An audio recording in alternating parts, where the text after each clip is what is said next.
Hey everybody, welcome back. Free Me TV as promised. As promised, man, I have a beautiful story today with Mr. Mordecai. Before we get into it and before I introduce Mr. Mordecai, I want to give you just a rundown on how I met this gentleman. So, as some of you may or may not know, I was in Atlanta the past weekend doing a little gig for uh, the final season of a show that's getting ready to come out. Everybody's waiting on this show, so um, I was up there and I was doing that, and in the process of waiting for my little gig to come up, I see this black gentleman walking around and he's offering people, drinks and helping people out. And I'm assuming that he's part of the crew, right? Now, I'm there as an opportunist myself, right? And that's all I'm thinking about. I'm not thinking about my podcast, nothing at that time. I'm thinking about, man, how can I get me some speaking lines? That's all I'm thinking about. So now I see this gentleman, right? And I'm walking by him, and he speaks to me first about my Indian tattoo. Asked if I was Cherokee. I said, yes, sir, I was. And I kept walking. So now I'm in the bathroom, and this gentleman comes in the bathroom. And I ask him, because in my mind now, I'm like, yeah, right. Now I'm going to get this dude, and I'm going to plug him, and I'm going to say, man, get me some speaking lines. Go holler at the people. You're part of the crew. Go hook me up, homeboy. So I ask him to break the ice now, right? I ask him to break the ice now. I say, man, what's going on, dog? I said, what do you do here? And what do you tell me, Mordecai?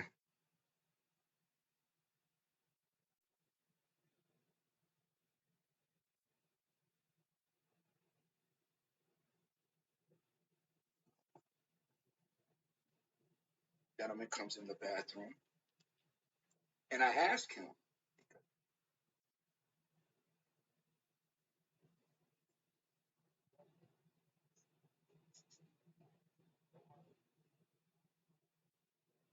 I can hear you, but I don't know if they can hear you. That's what I don't know. Okay, everybody. I believe I got it. I got it fixed. Mr. Mordecai, if you want to say something real quick so we can get a acknowledgement from the audience, they'll be so kind. Hello, everybody. Hello, hello, world. What's up, Free Me TV, iHeartRadio fans, Spotify, YouTube, Google Podcasts, all my Bam. veterans. We're in there. We're in. We're in like Flint, buddy. There Okay. we go. So they heard my story. So just to They recap, did. You sure? yeah, they heard my story. They don't want to hear that shit again. So just to recap, just to recap, right? My mindset was there. And when I asked you what you do, your response was what? I'm a veteran and I do peer-to-peer support, one-on-one trauma counseling for mental health, veteran and their families, and first responders and their families, and anyone who deals with substance abuse. So I actually used the facility where Ozark was using the church hall. I used that same hall to do my groups and counseling sessions in. So throughout the week, and then boom, we just went into sharing each other's testimony story, just sharing each other's life book, and here we are. He asked me to share with him about my podcast, spiritual rehab. And shout out to all my fans who listen to that. Mom, if you listen, I appreciate your support. Thanks for tuning in. And yeah, we talked about all various types of things. Once we got into each other's past about being incarcerated, being homeless, uh, relationships, um, just the struggle of dealing with trauma, uh, dealing with dealing with yourself. Then we had a good spiritual conversation. You know, so there, here we are now. So I'm just here to answer questions and what I mean. I'll just share, man. So I thank God for being here. It's a pleasure. If it wasn't for God, I wouldn't even be here. period. So I thank my Lord and Savior Christ for allowing me to stay alive. To be able to just have this opportunity, man, to chop it up with you and how we're gonna grow together through business and everything. So appreciate it. Amen. No question. Now, so when I hear this response from this gentleman, it took me completely off guard, right? Because I was not, I wasn't even in that frame of mind. I wasn't even expecting that from this man at all. And again, as I've said many times on my show, you always have to be conscious of signs. We're surrounded by signs at all times, and we're surrounded by opportunities at all times. You never know where an opportunity will come from, you know. And if I would have never spoke to this gentleman, if I would have just minded my own business, what happened would have never happened because I don't even know if I'm ever going to go to Atlanta again. So it's seeing opportunities for what they are and just opening up to people, being kind to people, saying hello, and you never know where that'll take you. So when I heard this, as you heard Mordecai explain, we got into detail. I explained who I am, what I am, and what my mission is. And of course, he fell right in line with that. Um, so I wanted to bring Mr. Mordecai on to explain exactly who he is. I have no idea what he's been through in his life, but I can tell that he's been through a lot of trauma, and I want that expressed. So I'm going to be learning right along with my guests what exactly Mordecai has done, what he's been through, who he is. So please start with your name. I mean, where does Mordecai come from? How are you named? What is it? How is it relevant with your family structure and so on? I am just, first of all, I'm a child of God, like we all are. But I'm a child of a minister. Um, my dad's an ordained elder, but I'm also a child of a combat veteran. My dad did 20 years in the Air Force. Um, my mother, who is just a brilliant woman who does many things. She taught me etiquette. She educated me before even being educated. But my mom's a very spiritual woman as well, very God fearing woman. So where the name comes from is, obviously, from the book of Esther in the Bible. And so, just according to my dad, between them is that, that's the name that God wanted, as well as my mom, wanted me to be a boy anyway when I was in her womb. 'Cause my mom, according to her too, she almost miscarried me. So yeah, that's where Mordecai comes from. And heavy lies the crown, I must say. But it's a worthy name to grow into. I never really used to like it too much. Excuse me if I'm looking away. The rain is beautiful today. I'm looking out the window while sitting here in my apartment, so it's a pretty cool setting. But yeah, that's where it comes Now, as a child going through school, did you have trouble with that name? from. Since day one. What kind of trouble? Um, I'm the oldest of three boys, so shout out to my brother Eric and my brother Ethan. My brother is actually doing some long-term time right now. He's been down 16 years in North Florida, but I get to talk to him, so I just always want to make sure that everyone knows that I never forget him and I love him. Maybe Mm. one day, my voice will reach the walls and he can always hear that. But we do talk, so I thank God that we're able to talk now. So being, the oldest of three boys, um, I mean that's responsibility in itself. you know, watching out for your brothers, helping them when they get into trouble, taking the licks for them if you don't want to see them get the licks, giving licks. According to my name, I got bullied a lot. My parents, we were very, very structured. Um, my dad was very stern and strict, sometimes a little bit overboard, but it still made me the man who I am today. Definitely had a part in making me the man I was able to become and being able to go into the Marine Corps and graduate, and come out of that as well. But yeah, we always moved around a lot. We traveled a lot and in many different churches and watching my dad sing and perform and us performing and being involved in church. Also just always being the new kids in school. But it's one thing to be the new kid and then you're the new kid that, your parents dress you, for success. We were very casual. We hand me down looks, but they very made sure try to make sure we're provided for and looked presentable, which there's nothing wrong with that. But it did cause us to be teased a lot. And my name did cause people to want to just, get on my nerves. Um, thought they could push me around or thought whatever they think about when they hear Mordecai. It was definitely about messing my name up, calling me different names, trying to jump me in hallways because I was quiet, but I was nice. But I was also very intelligent, still am. But a lot of different scenarios when you're moving from city to city. I think the hardest times of a child was when I lived in Washington, D.C. Short period of time, but a lot of that was a different shock of being a kid and being hated by your own. Mm. Um, when you think like I was going to D.C., first of all, we thought it would be the safest place to live because because the president is there and the White House, all this. We never saw any of that before, and we think that we're going, and it was completely opposite of that.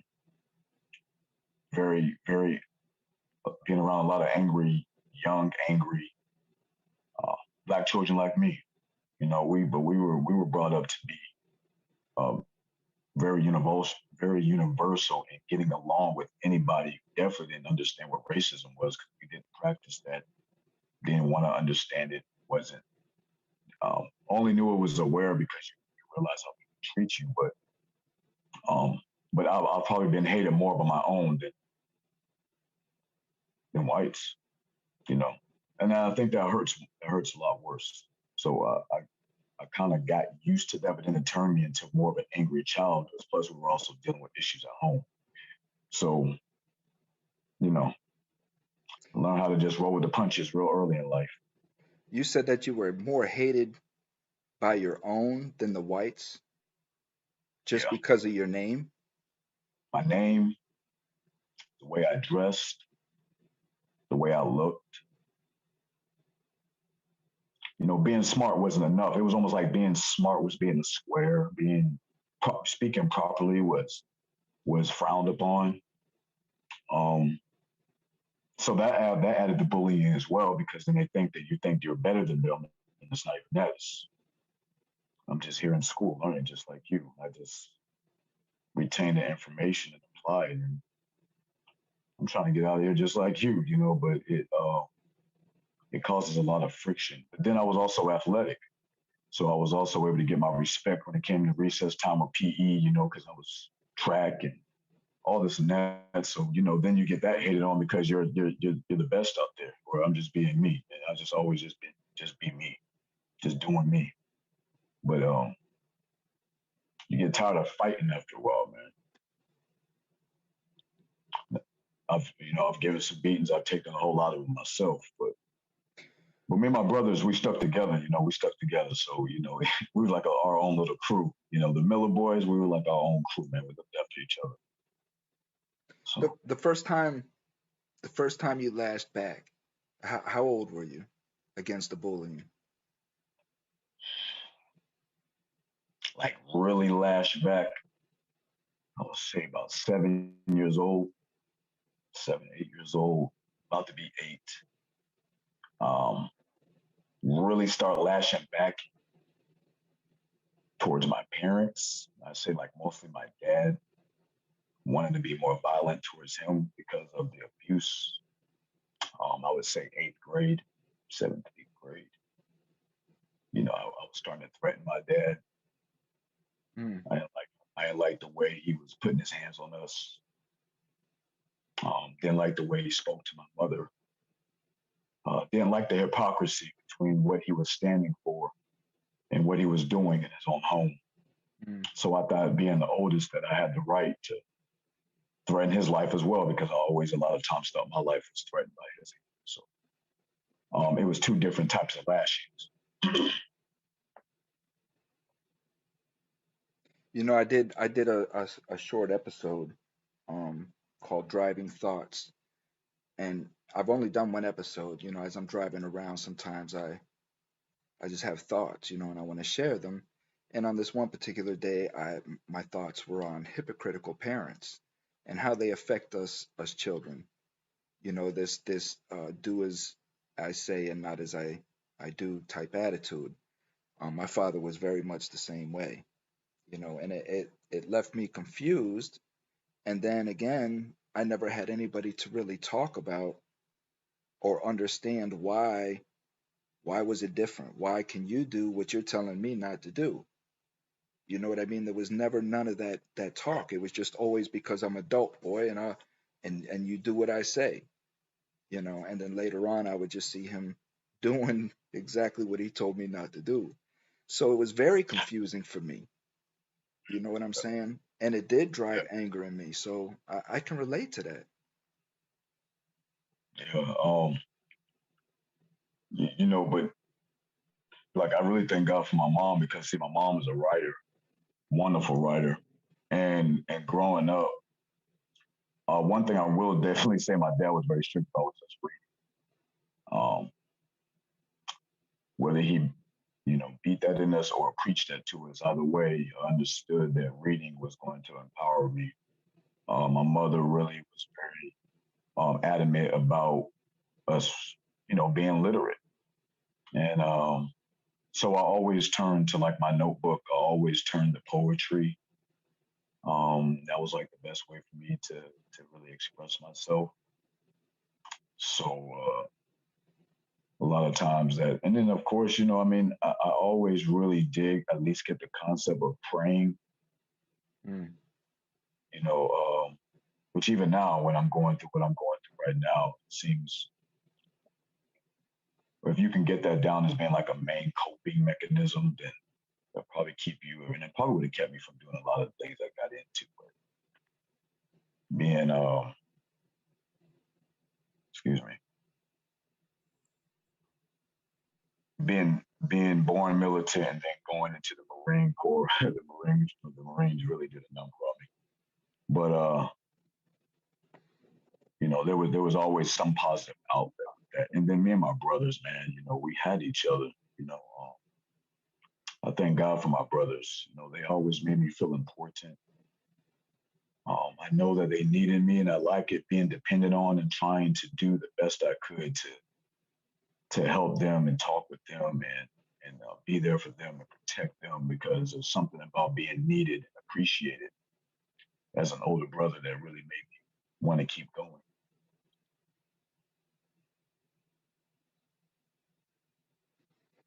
Well, I mean that's what family's supposed to be for, to help us get through those times, man, and there's a lot of us that don't have that. I didn't have that. You know what I mean? I have an older brother, and my older brother had his own insecurities that he would take out on me, which would double my insecurities because I was getting it not only from my father, but from my brother as well. You know, um, I was bullied a lot, and I was so deep in my shell because my brother used to beat the shit out of me so bad that he had broke my spirit. I had no confidence, you know, and and I used to get bullied so bad, and I would never fight back. And as my coping mechanism, I just learned, instead of getting angry and showing these people that they're affecting me, I'll just laugh at them. You know what I mean? I'll just laugh with them and laugh at them and just Right. completely flip the script on them. And I guess that was kind of my defense mechanism. So instead of getting mad, because I've done that and I experienced that and I knew that I wasn't going to fight, at that particularly young age, um, I had to do something because I was constantly bullied. I had a ragamuffin ear that kind of hangs off the side of my face, so people were always teasing me about my ear. They would find, bullies are bullies and they're going to find things to Right. bully you Right. about, you know. Yeah, I get that. I get And, that. and I had crooked teeth growing up too. So they're going to find things, you know what I'm saying? And right. And at first, I used to sweat. I'd be sweating in class, man, trying to cover up my ear or sit at the desk like this. And it didn't matter. They would still, you brought more attention to yourself, Right. So eventually I just came to the point to where, some of the crap they said was funny, and I would laugh. And then they would be like, man, I never seen anybody laugh when they get made fun of. And I would tell them, you know what? It's funny. What can I do? If it's funny, I'm gonna laugh. And it changed, So I guess in a way, I found a way to stick up for myself, to stand up for myself, and in an alternative fashion, which I still use. I still implement that same technique today. So All right. how as a child did you go from being bullied and lashing out? Did you ever have a transition or an understanding of what was happening or why it was happening? Um, you know, my dad, my dad used to box, and my dad. One thing we all had like this love for was like at least watching like the action movies and fighting movies, kung fu movies, martial art movies. Um, so I developed having a big love for movies and always trying to impersonate Eddie Murphy and different people or just scenes in movies to get outside of myself. But my dad taught me how to fight. He taught us how to use our hands at a very young age. And I think eventually when I start learning how to apply that, there was a weird good feeling about being able to apply that pain to somebody else. Um, as far as if they're putting their hands on me or if they're threatened to, I would invite the invitation to meet you at recess Mm, or to meet you underneath the stairs. Because my dad at least gave me the confidence in knowing that you don't let nobody push you around. You try to walk away, but if it gets to that point, get the one with the most mouth. Sometimes it's more than one. My dad told me strategically how to make sure that I could defend myself, which made me a better defender for my brothers. And he showed all of us that. But when you're the oldest, you feel like you have to be a lot more equipped and being able to, physically solve a situation if it happens. But then that of course started turning more against him, where I was just like, if you're teaching me not to be fear any man and only fear of God, then I didn't feel like it excluded him. But that would be it. I wanted to be, if I was going to be the square looking Mordecai, then if it went hand to hand, then I wanted to let you know that I wasn't scared. So even if I got a beating, then I started, but I didn't go out without a fight, then I was starting to get respect for the fact that I wasn't just a pushover. So, I had to earn my respect in the street by, or in the school, or when I say the street, because sometimes it would go outside of the street. It would be, it would go a little bit extension in different neighborhoods. Or my brothers came to me and people were teasing them. And then, you start getting a reputation of don't mess with him. He ain't scared. Don't mess with his brothers. Or they got an older brother. He coming for you. So, it was yeah, kind of turning into that. You know what I'm saying? To where I was using whatever my dad did show me and just apply the fact that don't be walking in fear. So, that's how that got handled. And then even playing sports, man, if I went angry, I'll go in a baseball game and just hit a bunch of home runs. I'll go in a baseball game and make sure, I got everybody out who I wanted to get out. I encourage my teammates, I would channel my energy more into my athletic abilities. Whether it come to long jump or something, I might have been real mad about something. I said, I'm going to be the best on this track field today. I'm going to make sure I get first place.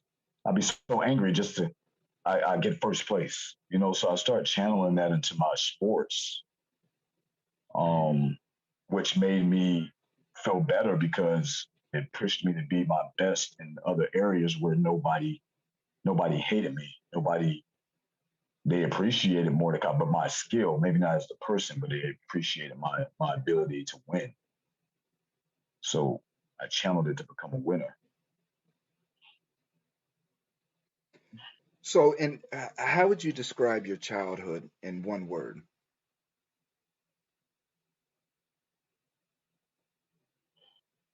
Very complex. Complex. Yeah, it's complicated. What from your childhood do you bear with you now?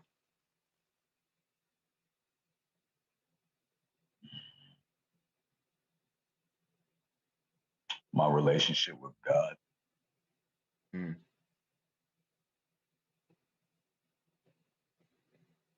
yeah. I So, mean, that's the only way I really made it through. You know, I went out of depression so much too as a kid, in and out, in and out. I was a very depressed kid. what was driving the depression as a kid? The lack of approval from my father. That seems to be all our issues, man. Yeah, So now as an adult though, do you still see it the same way that that it wasn't approval, but maybe it was that your father was just trying to make you tough because he knows what being a black man in America is? Or was it yeah, I something see it. different?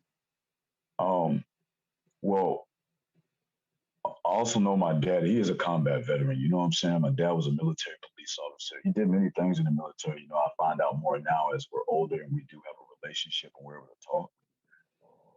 Well, I mean, but obviously too, you know, my dad had PTSD. Well, strongly then. You know, I'm sure dealing with PTSD had a lot to do with it. He probably didn't have a name for it. It was unrecognized, yeah. It was unrecognized. You know, he had a father. You know, and he came from a family that also would beat him. You know, so I mean, between generational and then being militant and then seeing the things he saw and things I'm sure my dad at times got flashbacks and all that. And there was things that maybe us as a family triggered him and then he was uncontrollable. I mean, the Holy Spirit's not always inside of us, you know, and if you want to put it nowhere like, you know, people would try to act like because they teach the word that it's always in them. It's Mhm. not. So, you know, so at times he got in his flesh and he would get angry and maybe they just even know how to really express himself, be emotional, you know, or feel. And you know, as a black man or as a man, period. But if we're going to just culturally speak, as a black man, we're not taught to really express our feelings. Just take the beatings and keep going, or like they say, take the lickings and keep on ticking. Because that's our heritage, right? That we just gonna get beat, and then eventually that flows into our families. You know what I mean? We think we do that to our kids, or we do that to our wives. You know, whatever, verbally. You know, verbally or physically. You know, it's like it's a horrific normal.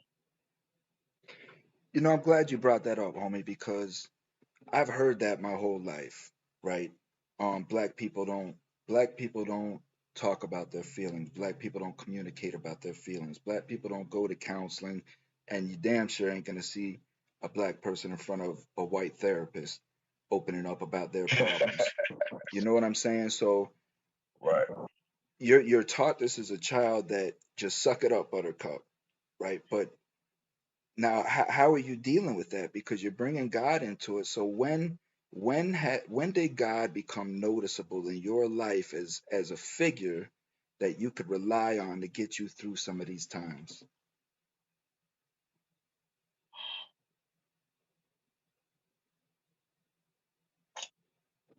It took for my dad to, let's see, in high school, me and my dad got into a physical altercation. It wasn't the first time. Um, and I wasn't able to come home. Mm, I came home thinking I was going to come home and my bags were already out. Um, and thank God for the friends and all, that helped me through all that. Shout out to everybody who at Gaither High School or in Tampa period has supported me through my ugly times, even before dumping me down the line for becoming a cocaine addict. But I was locked up at 18 in Hillsborough County for putting my hands on a Caucasian male at the time who was very racist. And two violent crimes, of aggravated battery. Was the other one like it was like a burglary thing because I did it in his house. Made it my business to find out where he lived and went into, where the door was open. So I just ran in, you past his mother, ran in and gave him one. And then by the time I got back to that home where I was actually staying at, a friend of mine who I played football with, the Gothi family, um, and his dad was a Marine. I had a big impression on why I wanted to become a Marine, by the way. But anyway, yeah, I ended up going to jail. The police officers, they arrested me in front of them. And that family was also a Caucasian family. So, you know, not all of us are bad, no matter what culture you are. There's good and bad fruit in all the trees. Right. So, but anyway, I ended up being there, ended up getting out on bail because, students and peers raised money to bond me out, cover that, get me out of that situation. But the judge, of course, was just ready to send me up the river. Mm. But because of the testimonies of the other students and peers and teachers, I believe it was about 50 people, if I'm correct. I mean, I'm still trying to, sometimes my memory's not the best. But I believe it was at least about 50 people, I think they asked about what kind of person I was. So I barely graduated. I almost didn't graduate because of that, but I got me out of there. Ended up, the charges got dropped. The white boy didn't even show up. Matter of fact, I never saw him again after hitting him. After I hit him, I never saw him again. Never saw him again. Not even for me to want, even later down the line, wanted to apologize to him for that. I never got that opportunity to reconcile. Uh, but I did obviously end up, I guess, showing him what he thought of me anyway. But I was just very angry. I didn't appreciate that disrespect, and there was a lot of other things that I was dealing with. Like I said, home was accumulating a lot of heat. Um, I lost my scholarship for college that I received in sixth grade in Washington D.C. because my grades were starting to also drop. Just because of you know the effects of the household and me just stopping, just doing the bare minimum, didn't want to excel at the highest anymore. Just doing just doing the bare, and also working a job, stuff like that. But I was locked up with a dude that was killed for murdering his wife. Mm. When they threw me in the cell with this other guy, my first cellmate was a Caucasian dude that killed his wife with an axe. And I was like, my God, how did I get here? Hmm. So, How old were you when you were confronted with that? you mean as far as being in that situation? Yeah. I was 18. I was 18 years old. Yeah, So 18. let me ask you this here. How would you deal with that situation now if you had an individual that was in front of you, antagonizing you the way that that individual was that day? In a counseling session, just as calm as we're talking, if I was in prison and it was in a situation where it was threatening,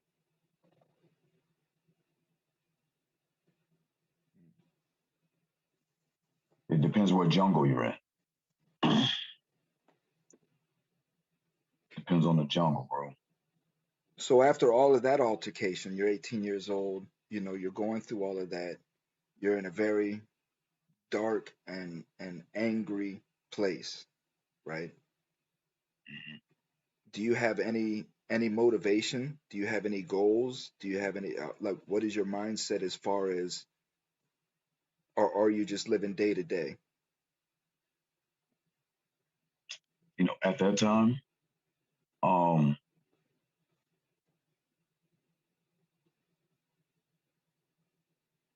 I was just really lost. I didn't. Yeah, I asked God to release me, but I also was asking God, God, I was like, you call me Mordecai, and look where I am.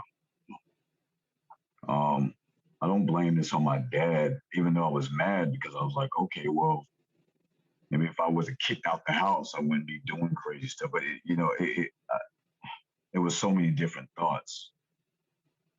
I realized where my anger had gotten me, and I was just as sober when I did that. Because I started drinking and smoking weed, young. But I wasn't drunk that day or whatever. I was definitely drunk with anger. That's definitely possible to be drunk with. And so I definitely wasn't consciously. I didn't care. I didn't care anymore. I snapped, but I hurt somebody in the process. Um, According to what was said, I hurt him pretty bad. I didn't see. Um, but the conversation that I had with the guy that killed his wife was pretty interesting. He was actually a pretty nice guy, and he snapped too. He could relate.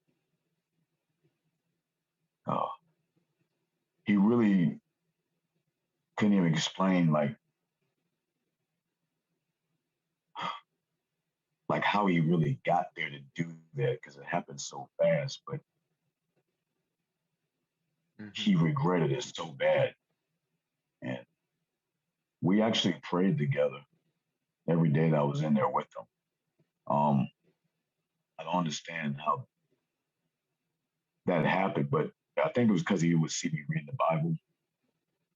Mm. And the guy at that time, he was like 39, like a year older than what I am right now. So he was not even 40 yet, and he ended up going to prison, of course. But he told me that I was going to make better decisions and do better in life, and that at least I had people, and peers that were trying to help me. But I also remember my dad coming to visit me and asking me what I was going to do with my car. I was like, So you was gonna do with your dude, car? what I'm going to do with my car? That you coming to visit me, asking me about what I'm going to do with my car, and here I am thinking that you're actually going to come talk to me Right. and tell me that it's going to be okay, or maybe even you know what I'm saying, apologize for putting me out, something. But he was worried about your car. He was worried about like my car, where it was going to go, like who was going to have it, whatever. Mm. Because too, I was on his insurance or whatever. I was paying it, I was paying him and all that, but I ain't give a damn about that. You know what I'm saying? Yeah. At that time, I'm like, dude, I'm locked up. You know what I'm saying? Like, what you even visiting for, really? Man. So how long were you locked up then? I stayed in there for about like two weeks, and I was bonded out. Almost 2 weeks, I bonded out. They came up with like 2,500 and 25,000 was my bail. Hmm. Um, and then a friend of mine whose dad was pretty, well, not pretty, but he was rich, and he ended up taking care of the rest of my collateral cash, Mm.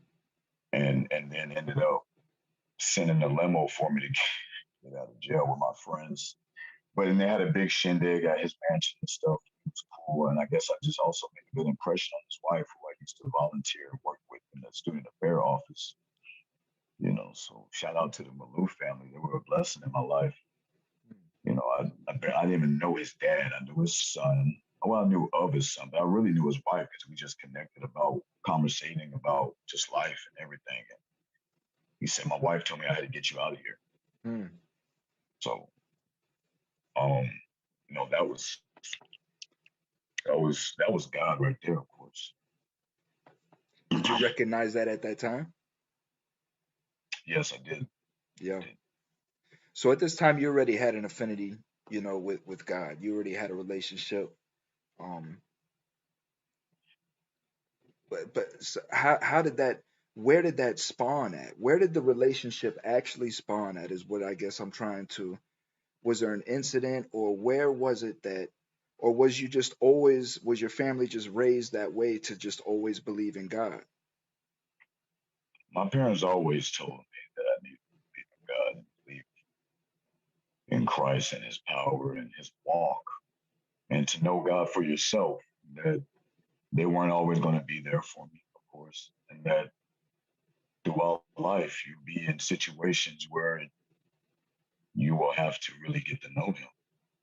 Um, Certain situations of life will force that conversation between you and the Creator, identifying yourself with who you are, what you're here for.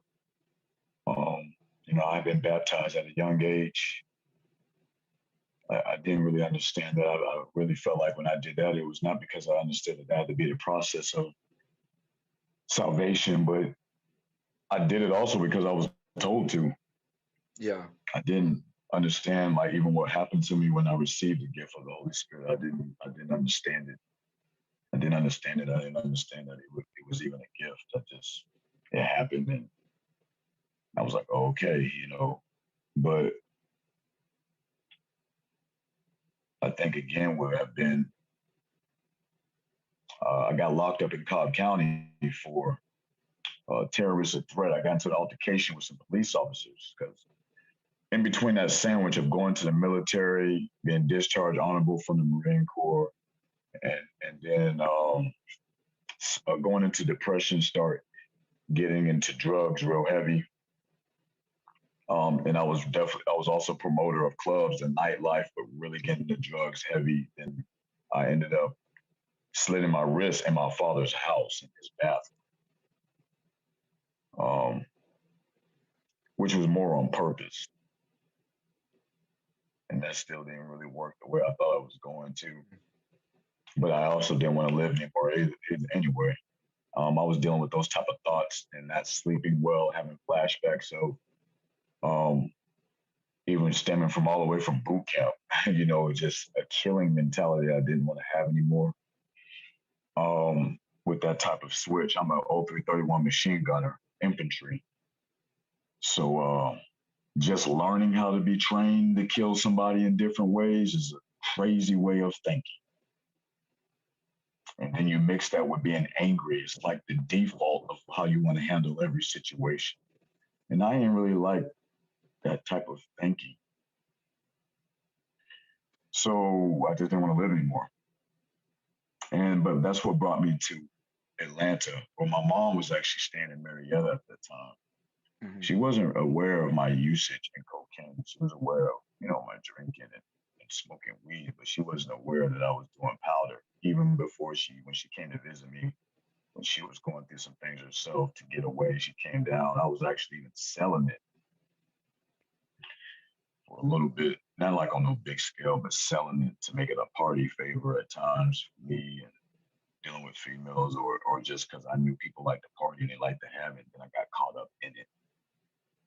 And she didn't know that, but when she came and got me, I was out of rehab. I got out of rehab. She came pick me up, brought me to Marietta. I lived with her, but then all that started coming out. So then, my mom had to deal with me accordingly as well. She wasn't supportive of that. Um, I'm gonna have to say, at that time, even being around a certain individual that my mom was married to at the time was actually it was it was not kind of, it was enabling it too. And Hmm. she didn't know that. She didn't know. She didn't know. And I wasn't man enough to tell her what was going on either. Because I was trying to, look out for him, and you know how dope is, look out for each other, trying to think you all cool and all. But at the end of the day, he gave me up. Um, but it came out anyway. You know what I'm saying? Things will be exposed when it happens. So I ended up getting into a lot of legal trouble here. And then Cobb County's racist. I don't know, Well, so what age did you go into the Marines? 18. I was 18. I was 18 because right after I got out from being locked up, I entered the delayed entry program. I didn't know what I wanted to do with my life. I definitely didn't have the grades to really go to college. I mean, I probably could have went to community college or whatever. But like I said, the family that I stayed with, his dad was a Marine, and then I was like, okay, I could just go in the military, get 20 years out of it, and then do something else, go to school and do something else in my life. So, but I didn't want to be the Air Force one because my dad was the Air Force, and I was just like, I really wanted to even show him that I was tough for him by going to the Marine Corps. Um, it was all about we were always a lot of times trying to show my dad that I was better than him. Mm. Always trying to earn his respect. Yeah, I was trying to earn his respect, man. So I'm like, I go in the Marine Corps, show him how tough I am and all that. But then also just show myself how tough I was. I really needed to do something that was really going to challenge me to feel important. Mm. And I figured the Marine Corps would do that. So you're going Plus, I into love the uniforms. so you're going into the Marine Corps, right, to prove a point of respect to your father. You're going in depressed, uh, unsure of yourself, and That's crazy. My dad was calling me while we're doing this show. oh yeah, Yeah, who knows if he's watching or not? Shout out to your dad. Love you, man. I don't know if he's watching that, but we he spoke just about. tried to call me. That's crazy. Heck So yeah. so yeah, you're angry, you're volatile, and you're going into the Marine Corps. Um, Tell me about boot camp, man. You go in and break it down to me, brother. What's the Marine Corps like? What's it like going to boot camp in the Marine Corps, man? Is it like that movie? What Oh was the man. movie? What's the movie? What's the movie? Oh, what they call it? I can never get Full that Metal movie Jacket. right. Everyone talks Full Metal Jacket. Yeah, yeah, yeah. Is it like that? It's Yeah, I mean it's crazy. It's they did a decent job, about putting that in merit in the movies. You definitely do get people that are. I mean, of course, some of it was still Hollywood, Of but as course, far yeah. as the intensity and people wanting to either kill themselves or uh, being broken to where they want to quit. Uh, yeah, Dad was just complimenting on my post on the other day. It Tell was them about the intense, show, bro. man. Tell them about the show. Tell them to tune into the show, man. Send them the link. Send them the link to Oh, the let show. me see. I wonder if let me see. Let me see. Get him on the show so he can hear you, man. Hold on, man. You got Other mom. people, and You for got some Mom people, a Dukes whole on bunch here. of people right now are asking me about. Yeah, you see, Mom, what she saying? She ain't saying nothing. She quiet. She just listening. Mom Dukes. She's saying a whole lot. She just ain't typing. She just ain't typing. So doing. Yeah, she just ain't typing. But I love my. You know what? That's why I really love my mom. I think if it wasn't for like. I mean, even when I was like in my dark times, and I'm gonna get back to what you were saying about the boot camp, but my mom was always there, man. Even though at times like I had got mad at her because I thought like she should have took up more for me when like it came to me getting kicked out. But my mom was just very respectful for marriage, and maybe she was even a little scared of my dad. Maybe um, it was just like here the head whatever he said goes. You know, and I could never really blame her for that. So I couldn't stay mad at my mom long. I was for a little bit, but you know I get it. I get it, and I got it young. You know what I'm saying? And my mom, anytime she beat me, it was just because I deserved it. You know what I'm saying? So it wasn't like she just wanted to abuse me and she didn't. She just, hey, it was just telling mama had to get your behind. Yeah, yeah. Um, but as far as being there for me, get me out of rehab and not judging me and not making me feel like that I still wasn't like a worthy son. Mm. Um, she she's just always has been encouraging, always good for a hug, always good for um for compliment me. Good Just job, compliment Mom me. Dukes. Tell me, babe, Good yeah, job. man. Good My job, mom Mom Dukes. Good job. telling me I'm handsome when I was ugly. You Ah, know, promoting me to be a model. My mom really pushed me to get into modeling. I did that for a few years too. You know what I'm saying? That changed me for the better, for the good. That was good for my confidence too as well. yeah. You know, My mom always believing that I could be in the entertainment industry or somewhere, not just because of personality, but just because of look and I could get paid for being presentable, and I try to keep my body up and stuff. So she just always found something good to say about me, not to make me feel ugly, even when I was always trying to be ugly to myself or feeling that way. That's So, beautiful, man. That's what moms do, um, man. good Moms ones. know. Moms know how hard this shit is. Yeah, she definitely does. So, So boot camp. but yeah, so boot camp. Yeah, I say boot camp. First of all, the getting yelled at, it was, it bothered me, and it triggered me. It made me think of my dad a lot. But that also is what pushed me to make sure I passed. Because my dad, he liked to yell, you know, Hmm. he liked to yell a lot.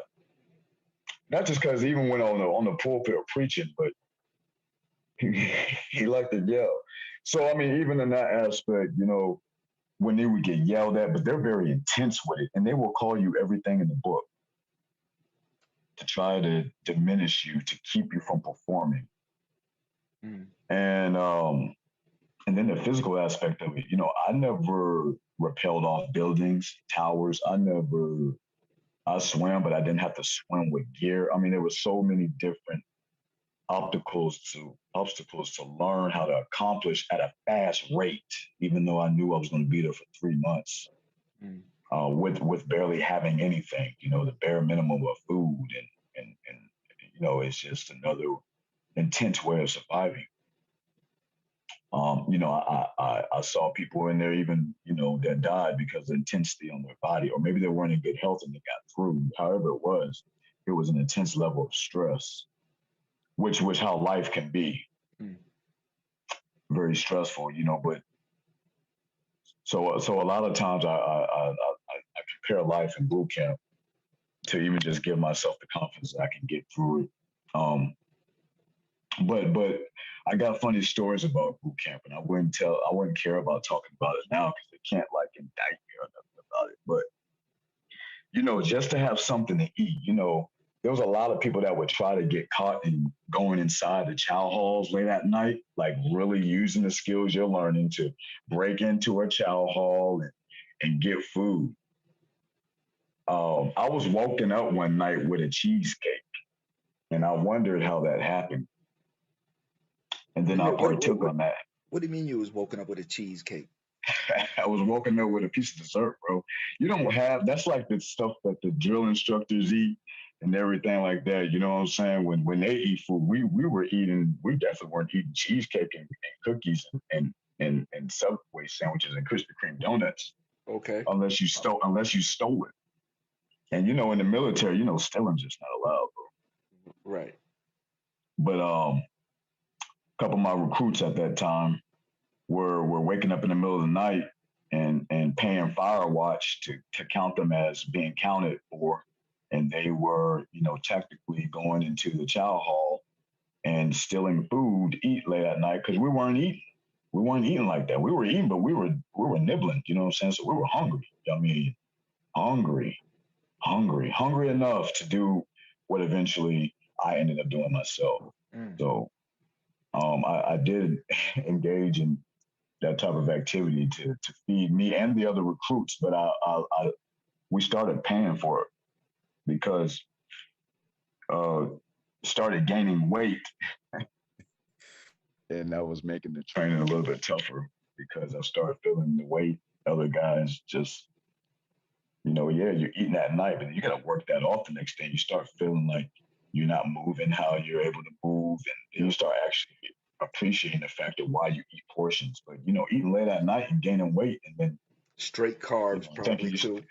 yeah, and then think you're gonna perform. You know what I'm saying? Yeah. The next day, Feeling sluggish as you hell. know, crazy. But what ended that was, some other recruits got caught on the side of the island, and so I told them kill the mission, Mm. said kill it before we get caught.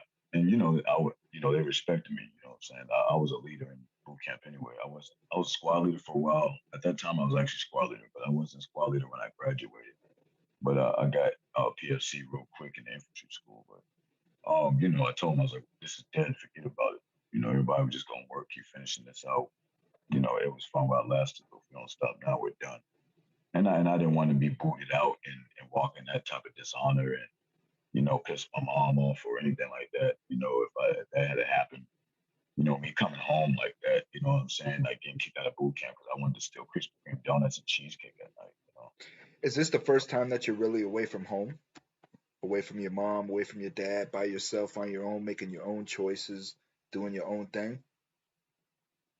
Yeah, yeah, no, from home, like I said, when I was still in high school, I was still staying with like I stayed in two different households where they were my friends and their parents took me in because I couldn't come home. I even tried to ask my dad. I tried to come back home. I did, but my dad didn't want me back. But you still were around parental figures, you know. Right, yeah, for the figures. But as far as like being on my own, yeah, yeah, Marine Corps was like that was it. That was the first time ever like that. But it was one, I had work ethic and stuff like that. I've been working jobs, paying bills and stuff in high school, and all that. But yeah, being on my own, a whole nother state, um, With only nothing having to a fall girlfriend back that on. right, Yeah, that's the nothing to thing. fall back on. Nothing to fall back on. You're thrust into the world, and you're thrust into the Marine Corps, and you're there to figure shit out. So after the 2 weeks, like how does graduation go Um, as far as graduation for boot camp, from boot camp to first of where? all, yeah, it's 13 weeks. First of all, it's Oh, it's 13 weeks. 13 weeks. Yeah, man, boot camp is Marine Corps boot camp is the longest and the toughest. Bro. You I know what I'm always thought it was saying? Like, 2 weeks, man. I thought it was 2 weeks, or is that the SEAL training? I don't know, no, man. you kick that to the Air Force, I believe. There, that week boot camp my dad did. Um, Okay. I'm not sure about the Army. Shout out to my dad, my other dad. William Van Hook's Army veteran. So I'm not sure of their length of time either.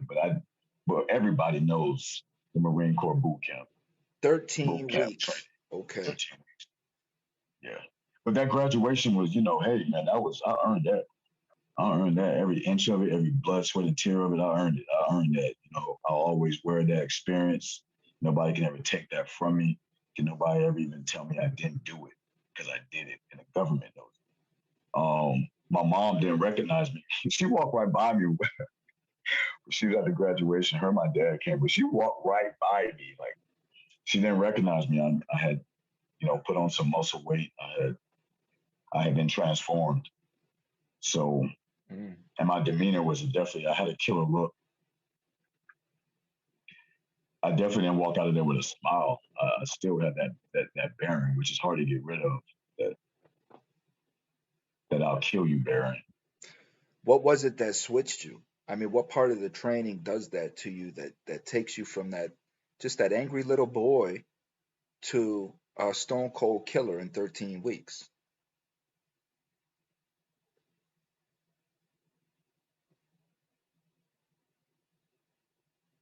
I think it's when you get pushed so far that you really think there's no other choice but to understand that this is it and I'm not going anywhere. If I don't learn this, I'm not going to get out. If I don't learn this, I'm not going to survive. And there is also a possibility that I can die in here. There is that possibility. It's the same. I mean, that's the same. That's the And same because, mentality. yeah, and the thing is I caught pneumonia. I almost didn't graduate there because I actually ended up with walking pneumonia at boot camp, and I Mm. had bed rest for like a week. And then I still had to watch my recruits drill and everything like that. So I had to play catch up. So just to still graduate on time. So it was more intense for me to have to catch up, beat pneumonia, and then what I'm saying, still graduate with my class because I wasn't trying to recycle. I wasn't trying to nah. And at the end of the day, it's something about being willing to accept that you know I will not be broken. And even if I am, I'm not going to let anybody know. I'm just going to rise above that. And that, and then if God put me there, then that means I could do it. If my feet landed on that island, it's because I was meant to graduate. And I excelled. I did things I never thought I'd do before. And my confidence is gained. It just gained, and since somewhere down the line after that, I lost that confidence. But I still, as a grunt, you learn that you just grunt, man. You just eat mud if you got to eat mud. You dig a hole if you got to dig a hole. I mean, you kill if you got to kill. I mean, but I think it was more about killing the old me. I had to kill myself, even to become something that they trained me to become. And then just throughout life, you always gonna have to kill something of yourself that will kill you first if you ain't careful. And I think becoming a Marine was the best thing in my life, even though I'm not getting paid for my PTSD or for the reason why I was discharged, which I developed PFS in my knees, which is now developing into a lot of arthritis, and I have a lot of different injuries, from the training, infantry training. Even after that, becoming a machine gunner is very intense. Disassembling machine guns and weapons in a certain period of time, under fire, under stress, being able to still efficiently perform in warfare situations. Um, so, you Did you see any action? I got discharged before going across the water. The only thing I saw was the beginning of 9/11. I'm considered like the beginning of the global war on terrorism. Hmm. So, I was actually supposed to actually go to Okinawa and then because I wanted to become a sniper. And then I was supposed to go to Afghanistan, and I didn't. And that was one of the reasons why my when I got injured, and then I was told that I just didn't matter to the Marine Corps anymore. Is how I took it because I wanted to get in any other field. I said, "Well, change my MOS." No, no, no. And I think because of 9/11 happening, machine gunners are a very light, small number. And they said that they would need me, and if I wasn't 100%, I was broke. They called me a broke Marine. Mm. A broke Marine. They called me broke. That crushed me. I did physical therapy, tried to get back right, and the doctors were saying, what I'm saying, it's just not treatable. You know what I mean? Your knees are going to get worse. Your PT scores are dropping. And, then I just felt worthless. And I felt worthless for a long time after that. Because I definitely didn't have any plan after. My plan was 20 years. That's all the plan I had. Mm. Whatever they told me to do for 20 years, that was my plan. And when that got shortened in less than 4 years, Mm. So now you're discharged. You put all of this into going through this boot camp. How long of a length of time was it between boot camp and discharge?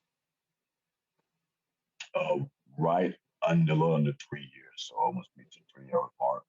Um, so I was like 62, 63 days of a 3 year mark. I spent almost 9 months in physical therapy. Um, yeah. Mm. So I didn't reach my full 4 year term. I did was promoted. I was promoted, but before I got injured, like right after boot camp, and then like my first less than 30 days of being in infantry school, I was promoted to PFC because of my skills and learning and being efficient in 50 caliber and how I was testing and how I was excelling so fast. And then this was just, them telling me I was just taking the training very seriously. Um, at that, after that, that's all I wanted to do was kill something, but be the best. I mean, because even that too, I was brought up to be the best in everything. Would you say you became bloodthirsty, trigger happy, all that? Trigger happy. Really, my thing was I really love the knife exercises, the hand-to-hand combat. And that was really because, like I said, me and my dad and growing up and my brothers, martial arts and stuff like that. So learning how to use my hands and my legs and my elbows and knives and learning how to, use that to take. the enemy's life, and the enemy means, I guess, in whatever is the threat, foreign and domestic. Um, that was the And crucial you're part. told, and you're told what that enemy is, right? You're told what that threat is. Yeah, anything that's a threat to this country, or anything that's a threat to you. Yeah. You know what I'm saying? I mean, because even even Marines, we get in fights with each other. Sometimes we all got that ego to the point where even when you get in a fight with a Marine, like one Marine just may hate the fact that you're excelling, and they may get out in public in a bar, and then there's a female that's hollering at you. Now, we may end up getting a fight because we're drunk or whatever like that. But then as soon as someone else starts to mess with one of us, and they're not a Marine, we'll start fighting each other and then attack them. So and yeah, it's a devil dog situation. We got different names: devil dog, jarhead, Hmm. you know, um, leatherneck, you know. So I mean, but you really get a devilish way of thinking, and as far as just it's just a violent way of thinking, man. I mean, you're just ready to do something so wrong to somebody if they wrong you, and it's such a hard thing to turn off. Yeah, I understand. Now, um, you didn't make it the 4 years. Is that significant towards anything? Yeah, me, because I didn't feel like I finished. I mean, even if I wasn't going to do 20, at least finish 4 a year, my contract. You know what I'm saying? So that's what was weighing on you, was the fact that you're being told that there's nothing that can be done. You're out of here. You're a broken Marine. So after that gets finalized, what happens? Where do you go? What do you do? They put me on a Greyhound bus and sent me back to Tampa, Florida. Just like Now that. I'm just like that. There wasn't no transition and how to mentally decompress. How long did that take, that process? Man, From they being kicked me out told, faster than they kicked me out faster than it took for them to let me in. damn, It's faster. It was a faster honorable discharge. Like that administration, it was faster for me to be discharged than it was for me to go through the process to become one. did you say dishonorable discharge? No, I have an honorable. Oh, honorable. Okay, I was gonna say. Yeah, no, I got an honorable discharge. So that's it, man. They used you. There's nothing you can do for them. They're done with you. Goodbye. You're back in Tampa, Florida now. Um, with a whole new game plan that you weren't even prepared for. Yeah. Only thing I knew is that I better get to work. My parents taught me about just at least getting a job. I had a job in high school. I knew work ethic. I understood that. Grinding, everything like that. But I had some money in the bank. I still had some money in the bank. Between boot camp and then getting paid. Because I'm getting paid through all that. Feel me? I had some stacks in the bank, but I did set up a little life for myself. I ended up becoming a roommate with one of my best friends, who at that time was my best friend, and then our relationship, our friendship, was ended up being fractured and broken. And but I ended up getting into my own place. And, yeah, uh, did attempt getting into the whole modeling thing. My mom started helping me find different casting calls and things like that. I had a girlfriend at the time, very beautiful Puerto Rican girl at the time. But anyway, I ruined that friendship. And that relationship, even just when I came back from boot camp, she knew I wasn't the same. Matter of fact, I scared her. I was scared her because I couldn't sleep and the things I was saying in my sleep and stuff like that. So the trauma of PTSD and then the how can I say it's not normal to be taught the things that they teach you. You know what I mean?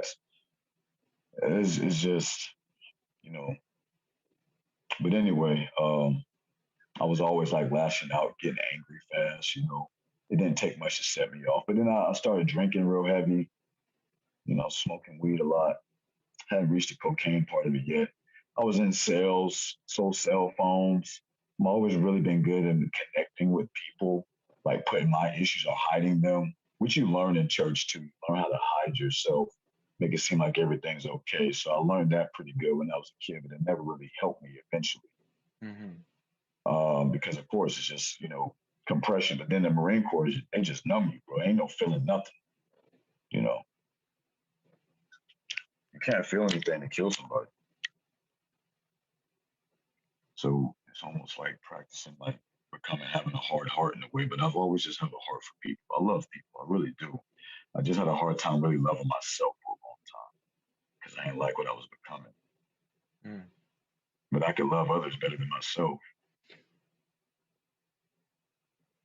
So yeah, I got into sales and stuff, promotions, whatever was going to help me be able to make money.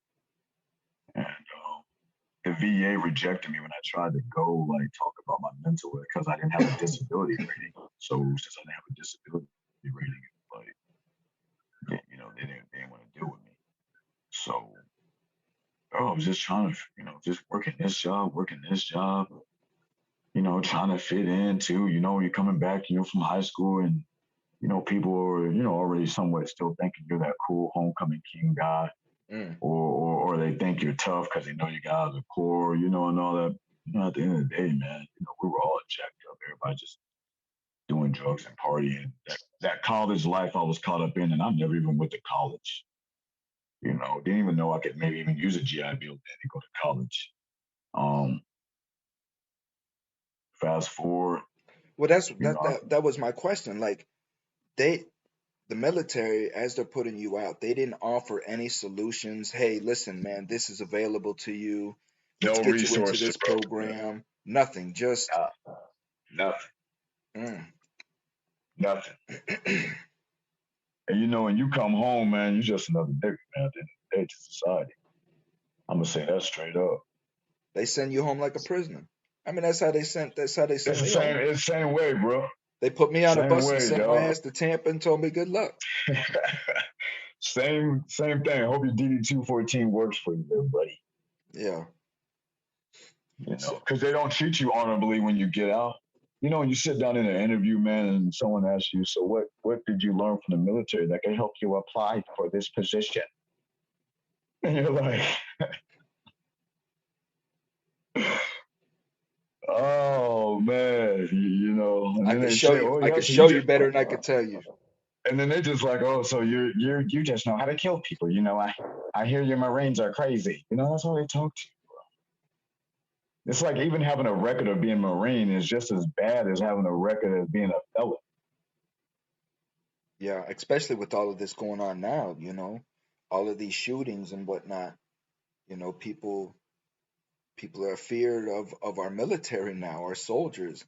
Again, I don't even want to get into that too much, but again, this is what Right, media is doing to us is right. is creating stigma that's creating a roadblock for you, Mr. Mordecai, because now they're seeing you as some deranged PTSD uh, killer that I don't want these people in, I don't want this kind of dude around, my office, you know. What happens if Yeah, he's not doing his job and I have to let him go? I don't want to go let this guy go, so they'd rather not even put themselves in that position, you know. right. And they'll smile in your face and say, "Well, we just, we think that you're not suitable You're for the not you're job not at a this good time. fit. You're not a good fit." You're not a good fit. Yeah. So, how is your confidence level at this time? I mean, do you still feel like you could succeed and you could still move forward, or are you just getting to the point to where you're like getting just completely discouraged? At that time it was just, excuse me, I'm just gonna get a charge here. But yeah, of course I'm getting discouraged, man. And then still, man, trying to look to see how my pop can help. You know, you know. I watch my dad, right? This used to like just really upset me. Mm. I watched my dad like, and then he would brag and talk about. Well, I don't know if he was bragging, but to me, I take it as bragging because whatever you say that you were doing for other young men, you weren't doing for me. Mm. So being a mentor and all, and doing all this other stuff, and you got a son right here. Matter of fact, you got three boys. Mm. So tell me about the cocaine, man. When did the cocaine start coming in and affecting your life? Like I said, being in the scenes of um, let me make sure I pop this right. Being in the scene of that nightlife, man. And for a long time, I wasn't dealing with that. I even see people do it, and I wouldn't. I was just, eventually I turned into that go-to guy. If you have my number, uh, just being able to connect. Hey Mordecai, you know anybody that does this? Yeah, I got you. Here's your number. Tell them I sent you. Hey Mordecai, can you hook me up? If I did something, cell phones or wires or whatever, yeah, I could hook you up. But even if it was like, hey, after a while, turn it, hey, what club? Where you gonna be at tonight? What kind of specials you got going on? Hey, well, you ain't gonna be there tonight? Can you still call the club owner and tell them to hook me up, VIP? Ooh, yeah. Tell them I sent you. What's up? He'll give you a special. Tell them to put it on my tab, even though I wasn't there. Or after a while, then too, hey, man, Mordecai, where can I get the best weed, bro? Um, and then eventually it turned into, where can I get the best coat? Mm. And even though I didn't do it, you know what I'm saying, I knew where to get it. And then eventually, mine's happened more in like a sexual type of episode where, it was tempted to me from a female to just do it off her body. I thought it was just going to be one time just to have a fun night.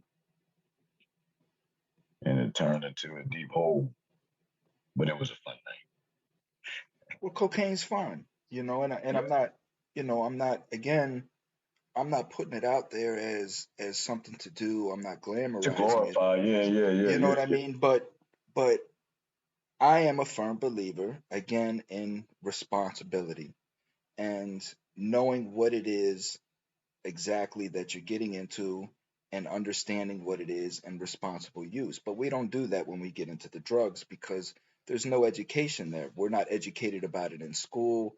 We just see it periodically and we learn about these things as we go, and Yeah. cocaine is And then fun. I you mean, hear about it. Excuse me. You heard about it too, like in the music and everything sure, you listen to and all that. And just then they hints make it sound around, like it's yeah. fun. Yeah, they make it sound like it's fun. And then you see people doing it like, oh, they're having a good time. You know what I mean? And all that. And then really, to be honest with you, I was looking for something to numb me a lot better than weed and drinking. That wasn't strong enough anymore. Right. And that's the perception is that these people that are out having fun while they're high on cocaine or whatnot, they all have issues that they're getting away from, you know. Right. And it's I guess maybe that's the difference. Like understanding, okay, I had a night of fun, but I can't get sucked into this because I can't just run from my problems every day, you know. And I guess for the drug users that may catch this video or however, because there's a lot of controversy on that. There's a doctor out there now called Dr. Carl Hart, where he wrote a book, and he's a daily. This is a brain surgeon, a neurologist, you know, Mhm. and he uses heroin every day, and he advocates for it because he does it responsibly, he does it by dosage, and he's happy doing it. So I don't discourage anybody for what it is that they do. It's just understanding that this can get out of control very fast if it's not understood for what it is, you know? Right.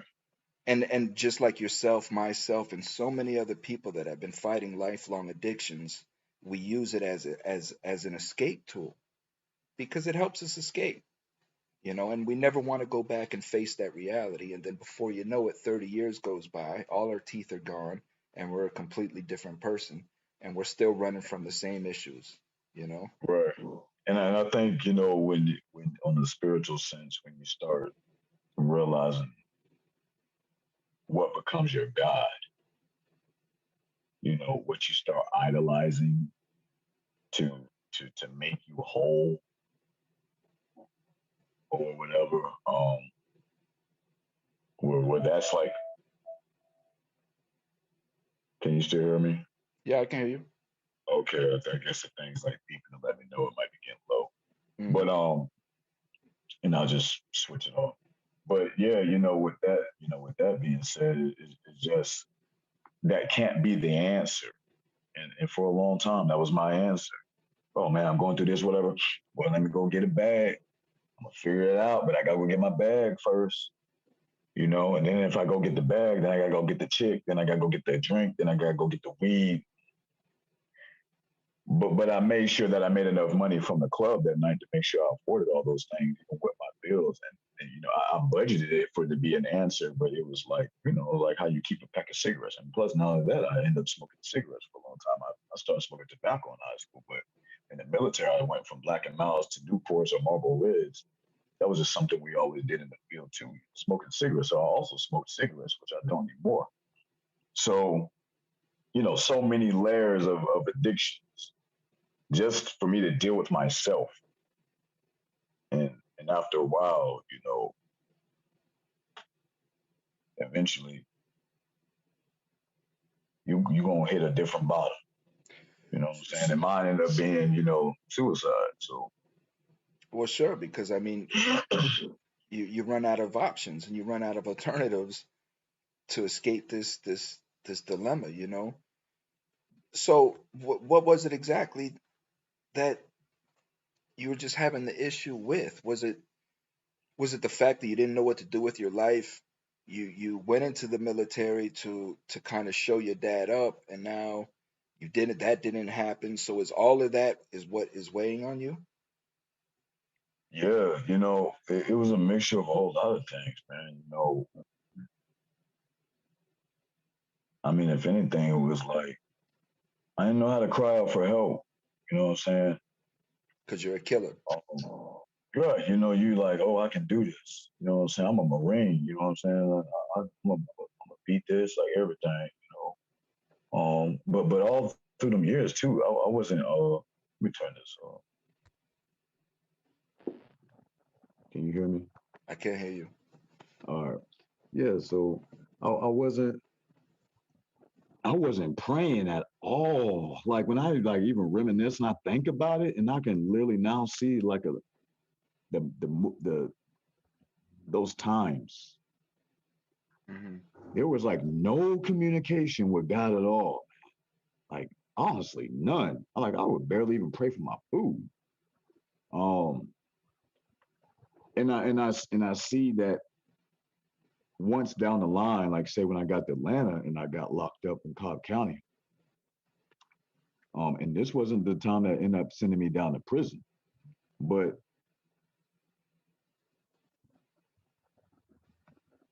even though that's a different environment to be in, it's something about imprisonment that will humble you. Well, supposed to, but that will humble you. And then if you have it on the inside and you stop exercising, your faith to believe Hmm. that he has you here for a reason. The one who made you has you here for a reason. It's not, oh, I had to get out of the fact that I'm not here to please my dad. Even though it says to honor my father and mother, so your days will be long on the earth. I'm not here. I'm not here to identify who I am through what they think about me or what anybody does. It's you know, and my thing was like, I know I'm here for a reason. But at the end of the day, what drove me to suicide was like, I'm not doing anything with any substance. I'm not worth living. I don't deserve to live. So, and what was crazy when I would get locked up, I would end up being that prayer call dude. Like, I want to be to myself. You know what I'm saying? I don't want to be bothered. Why am Prayer I here? call. Prayer Prayer call, call. prayer call. You know what I'm saying? And I end up being that guy, not even on purpose, but I didn't mind taking up that role to bring hope. I didn't mind it. I accepted it, even everything that came behind it. Sometimes guys wanted to fight that guy. They might have lost, Yeah. but at the end of the day, it's no one really likes a spiritual leader in a place like that, especially when you're wearing the same colors as them. You know, But some people, like when you and I were talking about that, some people won't step up to take that leadership role, but they appreciate the the motivation to go. You know, I've had guys that would tell me that if it wasn't for prayer call guy to call out prayer call, they would never go in and pray, but they do because the man calls it. Now, if the man doesn't call it that night, nobody else steps up and takes the reins and they just take a night off.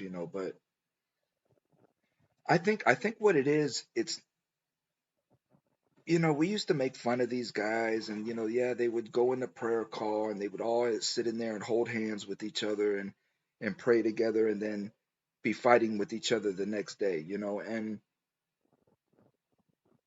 it just came to realize that it wasn't so much about the religious aspect of it, man. It was just an opportunity for anybody to go and feel love, even for a small moment, just where everybody was in the room together and it was a positive situation. Positive words were being spoken.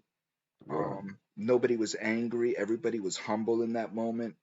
You don't get that in prison, and I'm sure you don't get that too much in the military either.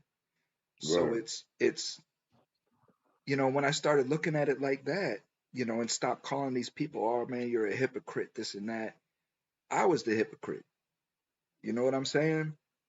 Because I'm judging these people, right, and I'm not even really understanding why they're even going in there and doing what it is that they're doing. I'm just assuming, that these people are just fraudulent. right. So And what's crazy is that I relate it to what I do now. You know what I'm saying? And I see it's such a crazy irony with it because before I started doing the support groups now, shout out to the Birdwell Foundation, mm, you know, veteran owned organization, uh, World War II veteran, uh, Christian guy, and being in his vision of being able to supply the support amongst veterans and their families and do it also from a spiritual aspect,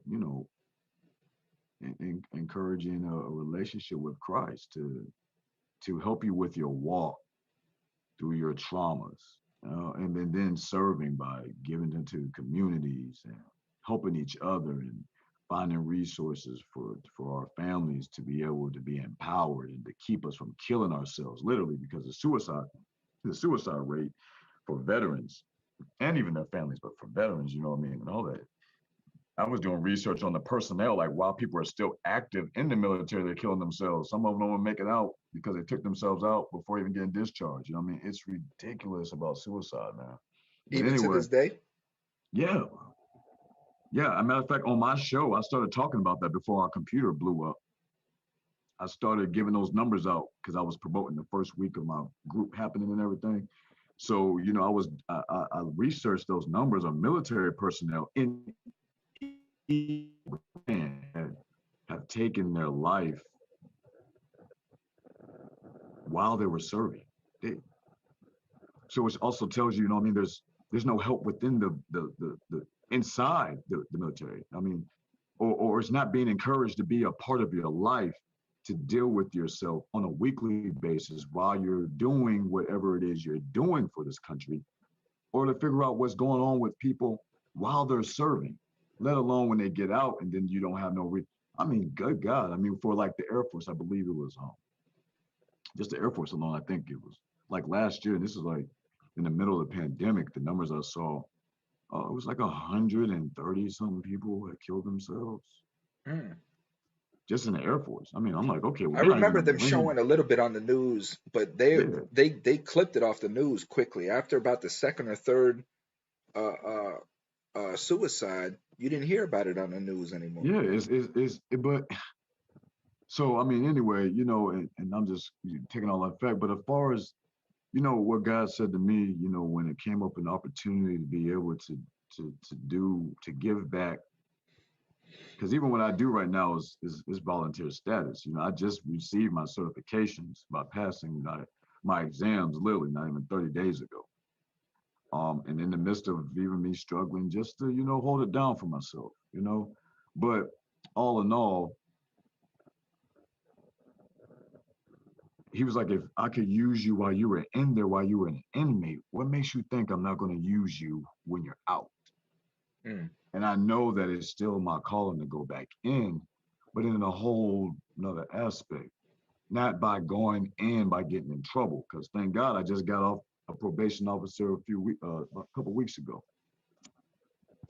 mm, You know what I'm saying? So I mean, those type of shackles are coming off my ankles now. For it's been years I've been on probation. I still got one probation officer left. And I call in once a month, pay my fee, brought my fine down. You know the spill. But I was like, all right, God, cool. You know what I'm saying? I get that. You know, I get it. So I really had the training of doing what I'm doing now when I was in, and then realized I was going through that spiritual training. mm, I just wanted to be of service, even being an inmate. I just wanted to be of service to my fellow brothers. mm. That was it.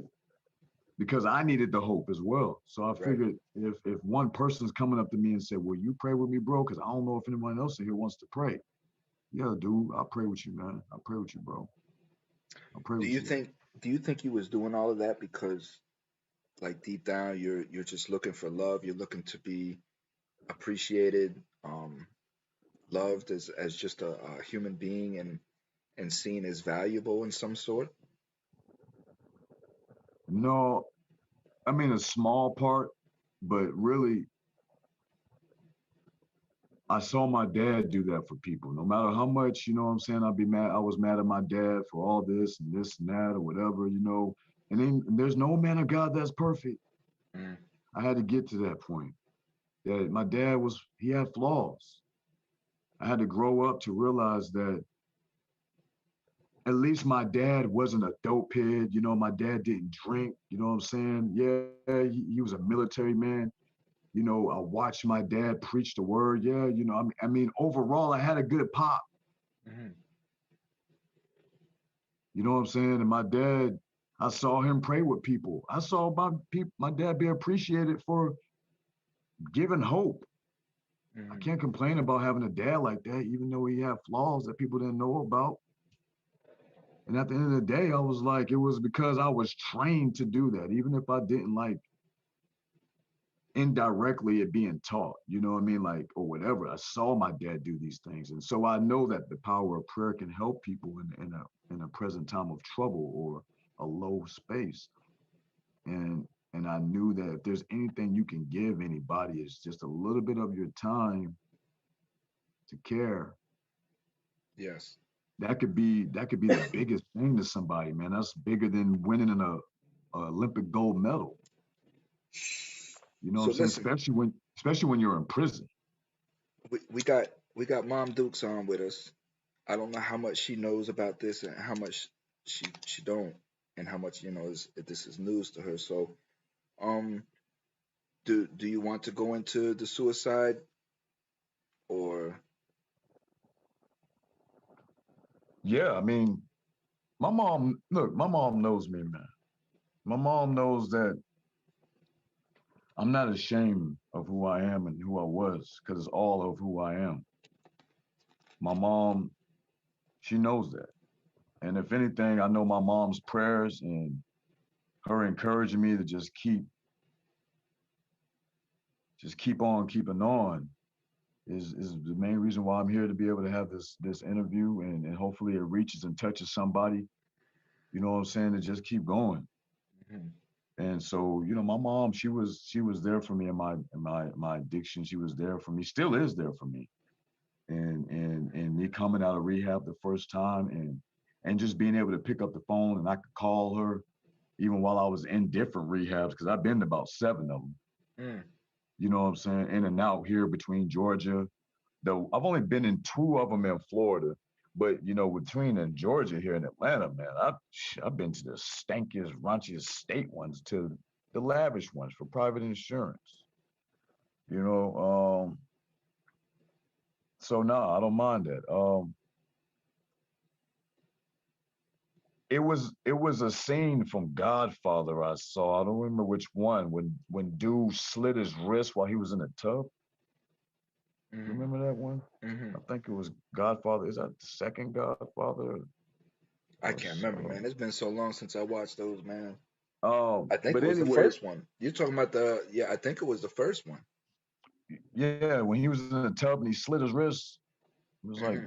I don't know which one it was, but that triggered me to go ahead and try it out that way because I tried the pills and the drinking, but that didn't work. I literally woke up and I was, oh my man, my kidneys were, I had the pains in my side, but I was just like, dang, it didn't work. I So really you so said that. you tried multiple times. Yeah, yeah, just nobody knew. So They just the first time was when? The first time was still in '07. They were really within a month apart. I did it in the same month. It's just the one when I slit my wrist in my dad's bathroom was, of course, physically done and could be seen on the outside. And of course, uh, was found. I want to say I was found by this dude Taz that was also somebody I worked with at that time and who stayed for a little bit with us and then didn't anymore. And I really, it's kind of blurry. I can't remember. Then I do know eventually my dad ended up showing up, and then my wrists were wrapped up, and I ended up on an ambulance. But I also remember my dad saying he was embarrassed. Mm. He said he didn't say that, but I know he did.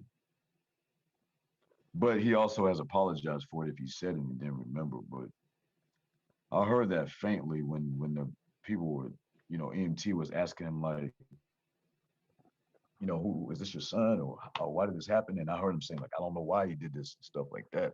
Yeah.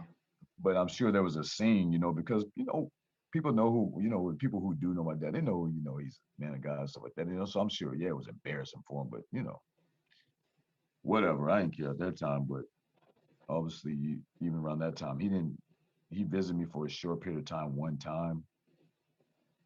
So I didn't know. I don't think he really understood how to take that, and he was probably still dealing with his own stuff.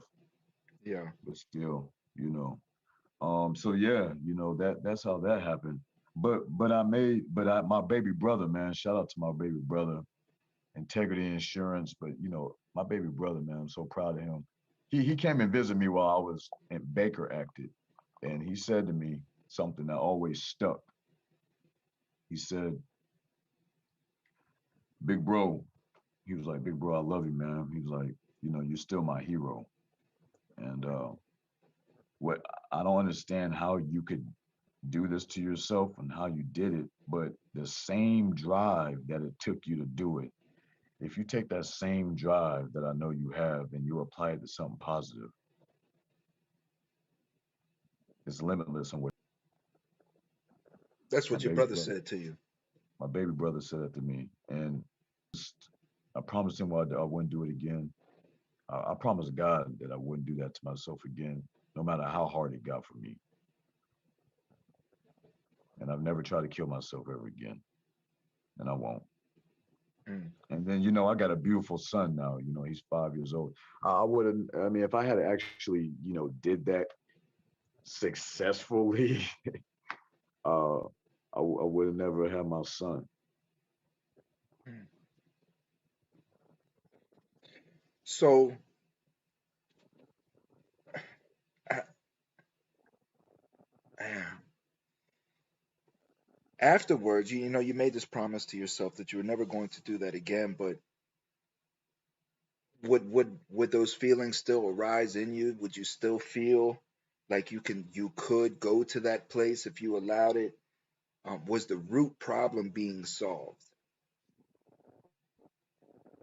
No, that was just tip of the iceberg. But I knew that I would. That was my way of saying, all right, God, what I'll do is I won't go that far. Hmm. You know what I'm saying? I won't go that far. You take me when you want, but I'll just try to get better. So what did you do? What did you do when you got to that same point to where in the past you would have thought about committing suicide, but now you're thinking about what? I mean, help the people that are in that same position alter their thought process. How did you go from not thinking about suicide and applying it somewhere else? Obviously, the training had to keep going. I had to understand the system, just like how me and you understand the system was because we became a part of it. Right. And so, me being labeled then as once I did the counseling and everything, and the psychiatrist and all that, and even being put on drugs, you know, with all these side effects, which also a lot of times can give you the suicidal thoughts as well. Hmm. The antipsychotics and all. But because then you're just a guinea pig, you're just an experiment, and that's one thing. I was on We Prozac for 3 weeks, man. Prozac for 3 weeks. Well, hey, you After know, about the second and a half week, I started contemplating suicide because and I'm not a person that thinks about that, you right? know. But the Prozac altered my thought process and numbed me down so much that I just didn't even want to live. I was like a zombie. I couldn't think. I was sluggish. I just wasn't myself. And I and I Yeah, and I got off it. I've been Seroquel, Depakote, Prozac, uh, so many others, lithium, Mm. Boy, you on that hard stuff, boy. trazodone. Yeah, all the stuff that'd get you Zuzu and Wham Whams in prison because everybody would rather just sleep their time away. Yep, and that's what I they couldn't. call them.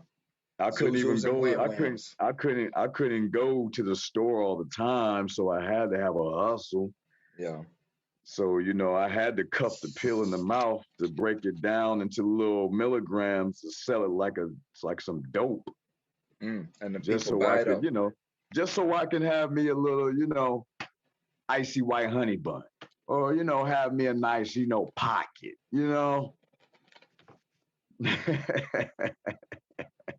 I ran numbers, man. That was my hustle.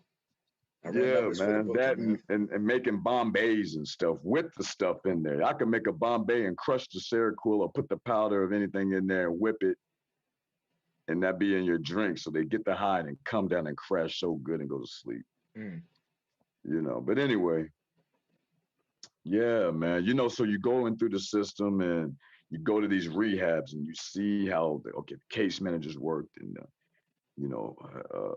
how the group therapy works, how the one-on-ones work, and where the flaws are in the system, and then you're mostly talking to people who are just educated with degrees that only, say I empathize with you. You don't relate, Hmm.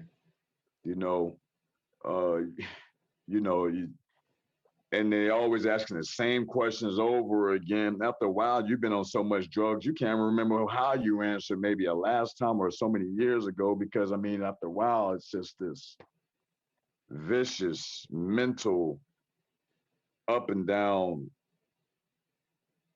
just cycle of trying to get out of it. They don't promote really spirituality. I mean, it's really about of God, of how you know him, or they want to push the dope so much, Mm.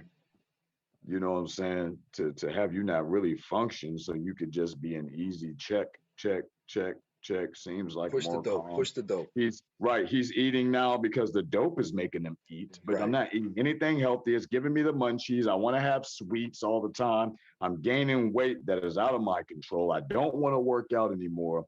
I can barely remember what I'm reading or writing or any conversation I'm having, let alone that makes me an insufficient husband, which now she hates me because I look like I'm weak to her because I'm supposed to be a strong black man, but now she feels like she's got to take care of stuff. On top of that, I'm on probation and everything else.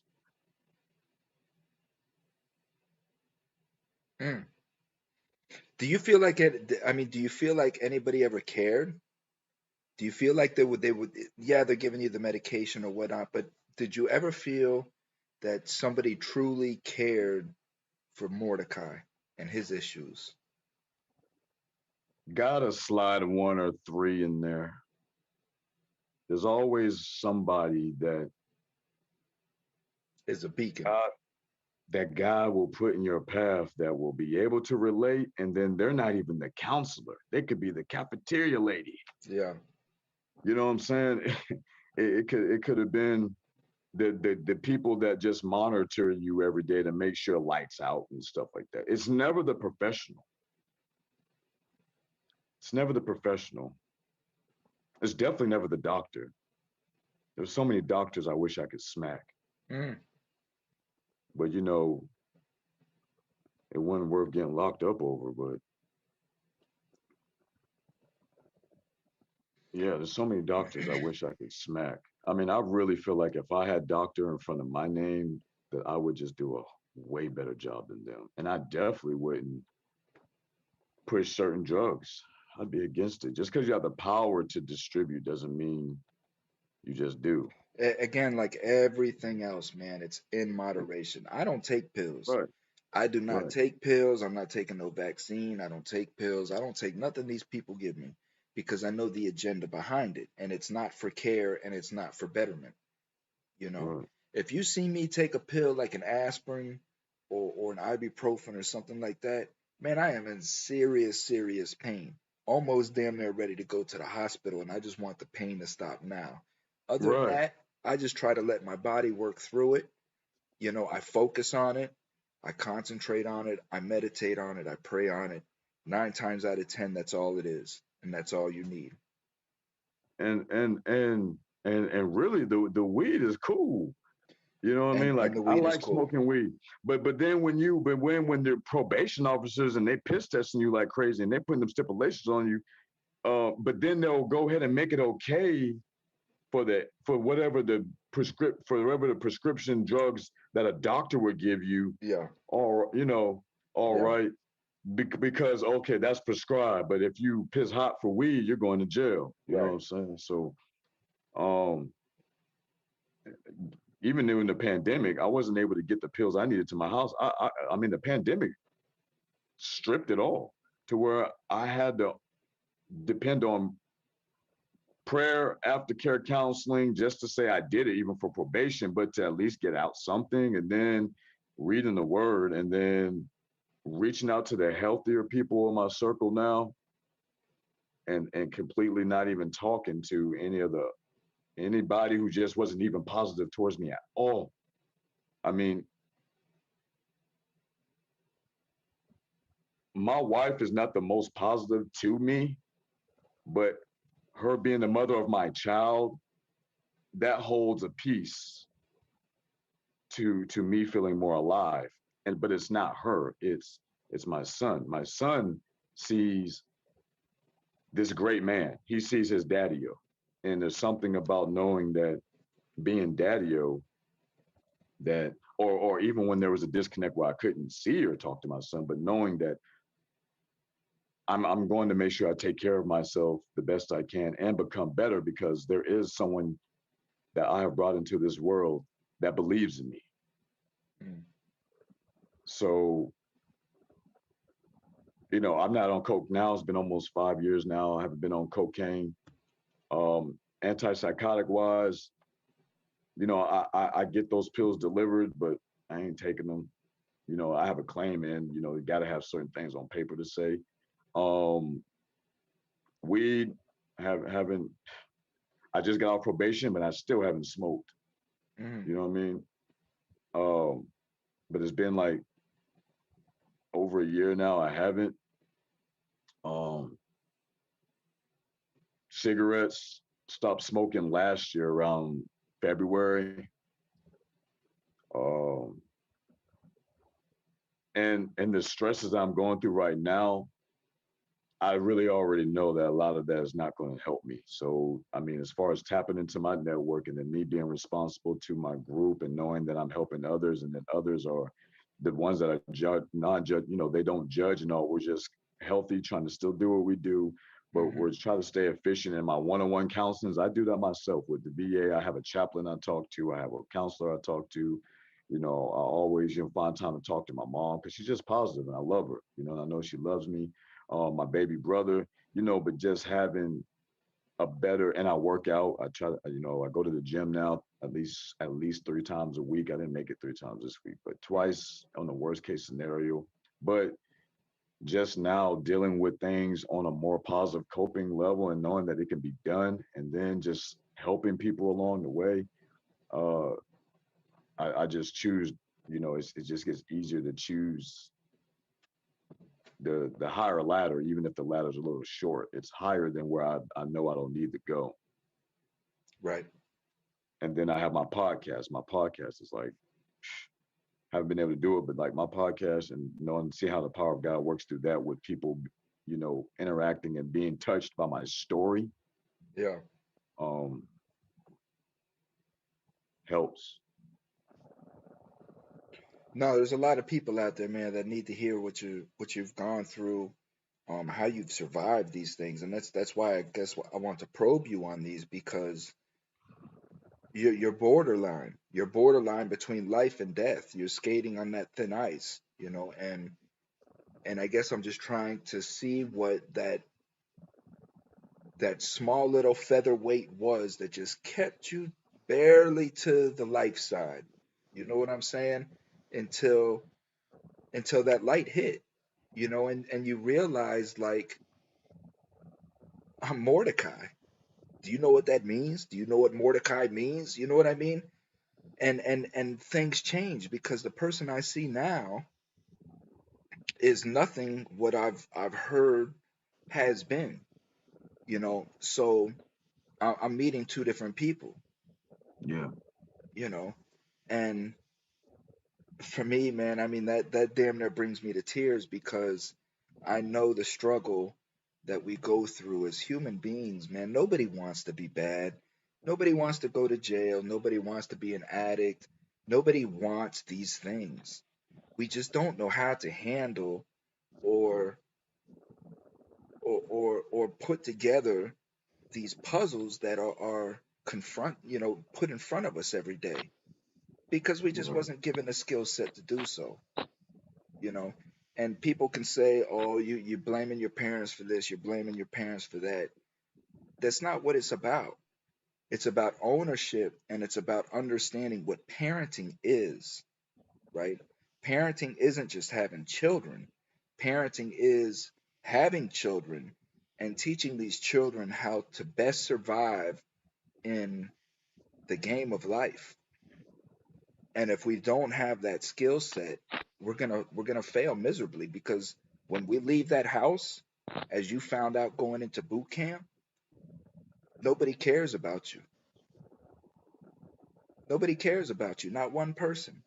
When you leave that house, and this is how I think of my daughter, and I try to prepare my daughter like, Chris Rock says it best in his comedy.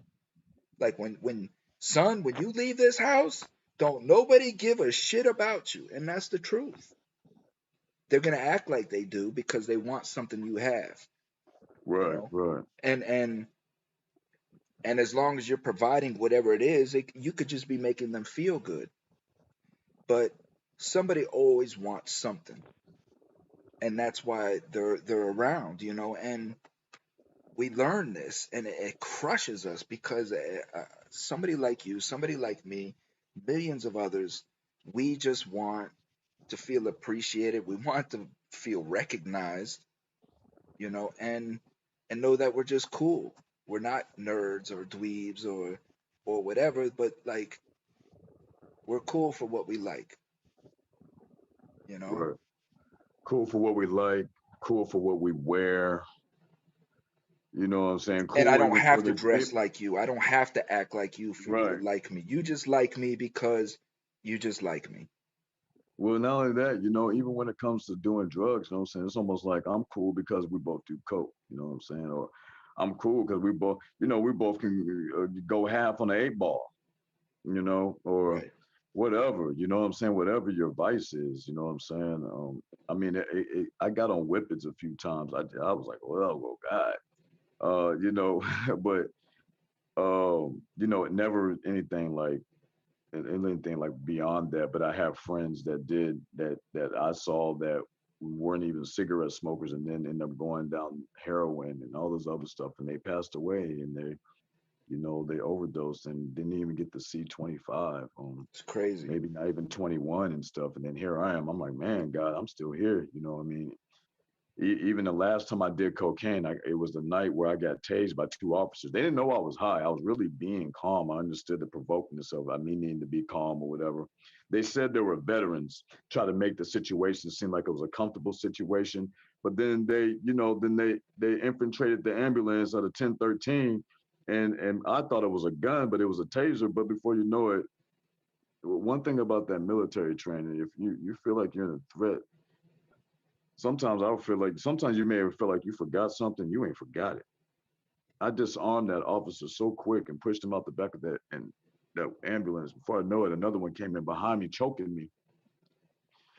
And then I disarmed him and pushed him out so far. He claimed his arms were fractured his shoulder or something in the report. But then when I tried to run, because really my son was 5 months that night, he was 5 months, and I went out. And instead of coming right back home, you know what I mean, I stopped and got high, and I shouldn't have. I was actually, clean for like 30 days, and I shouldn't have. I don't know why I went and got high. I know why, but I was like, damn. Well, anyway, when it happened, you know, it was like it was in the parking lot of the shelter where I was homeless at like years ago. But I went there because subconsciously, like, oh, this place is safe. And he said he was going to call the police because I said I was off my meds. And I wasn't on my meds, but I used that instead of just saying, oh, I was high on cocaine. I was tripping. So, but I was also having like flashbacks. Like my mind was gone. To this day, I don't even think it probably was mixed with something else, to be honest with you, because I never had the type of trip with coke. And I just trusted the person I got it from. But anyway,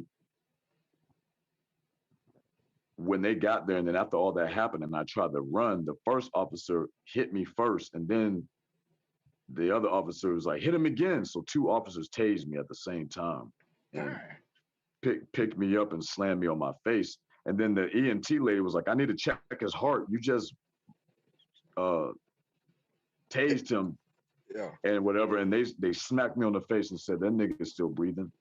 Oh, that's what the cop said. Yeah. But that was the last night I did coke, bro. Ain't touched it since September 8th. That's good, partner. That's Yeah. good. Now, do you ever feel like there's something you want to go back to? Do you ever have any urges, triggers, or anything that you notice is around you that makes you think about it? I really would like to smoke weed sometimes because it chills me out. I have a different elevation of silliness and funny if it's around the right people, or even if it's just with myself. I Hmm. feel like it opens up my creativeness a little bit more, but I really just like the way it slows my mind down because my mind just moves at such a rapid rate Hmm. that at times seems hard to control, and I can't even explain why it just always does. Which, Hmm. which to be honest with you, I know it's only the power of God that what I'm going through right now personally, and that I'm able to not turn around and just go off to the races is a miracle. Um, and in a way, I'm challenging myself to just dig deeper in faith to see if it's really that real. To have a peace more than the norm, or even just when you want it, or as you're going throughout the day and dealing with other people and all that. I'm really trying it to see if it's possible, and I'm seeing that it is. But at times, I do really feel like I would like to smoke weed again, or even the CBD. I've tried a lot of the CBD drops and things, and it works. I think that's a good thing thus far from just personal Need to experience. move to Florida, man. Come get your MMU card. Matter of fact, my wife put it out to somebody about me getting the medical card here. I got the email yesterday, Does so Georgia have it? Can you get the medical card in Georgia? yeah, but there's only like one person that's doing it throughout the whole state. One But person I in the state. one person in the state that's doing that or whatever, and we just happen to just have a good connection with somebody that's that has two pharmacies that's able to provide that, and they really using it too, really for me because they know I'm a veteran. Right. Now, how would that affect probation? Oh well, the probation actually that I got off of that it would have affected them. Now the probation I'm on now, where I'm at low risk and I call in, they don't piss test me. They just want me to call in on time and give them some every month. Mm, But they on my restrictions on that they don't have the CBD restriction. The last probation that I had, it was nothing, even CBD. Because I mm, told my probation officer I took CBD for a whole month, and she's like, "Well, I'm not going to violate you because you didn't know." But mm. she's like, "It's in your special conditions. You can't have CBD because it has a hint of THC in it, and we'll be People able to detect it." ridiculous, man. Yeah, so I didn't, but I'm just saying, if I did it now and me even having the medical card, and be able to do some CBD or get the oil and stuff like that, actually, if it'll keep me healthy, I'm willing to do it. So, what's your biggest hurdle today? Where's Mordecai at today? Where's your vision at? You know, um, what is it that you need today? I guess just who is Mordecai now? You know,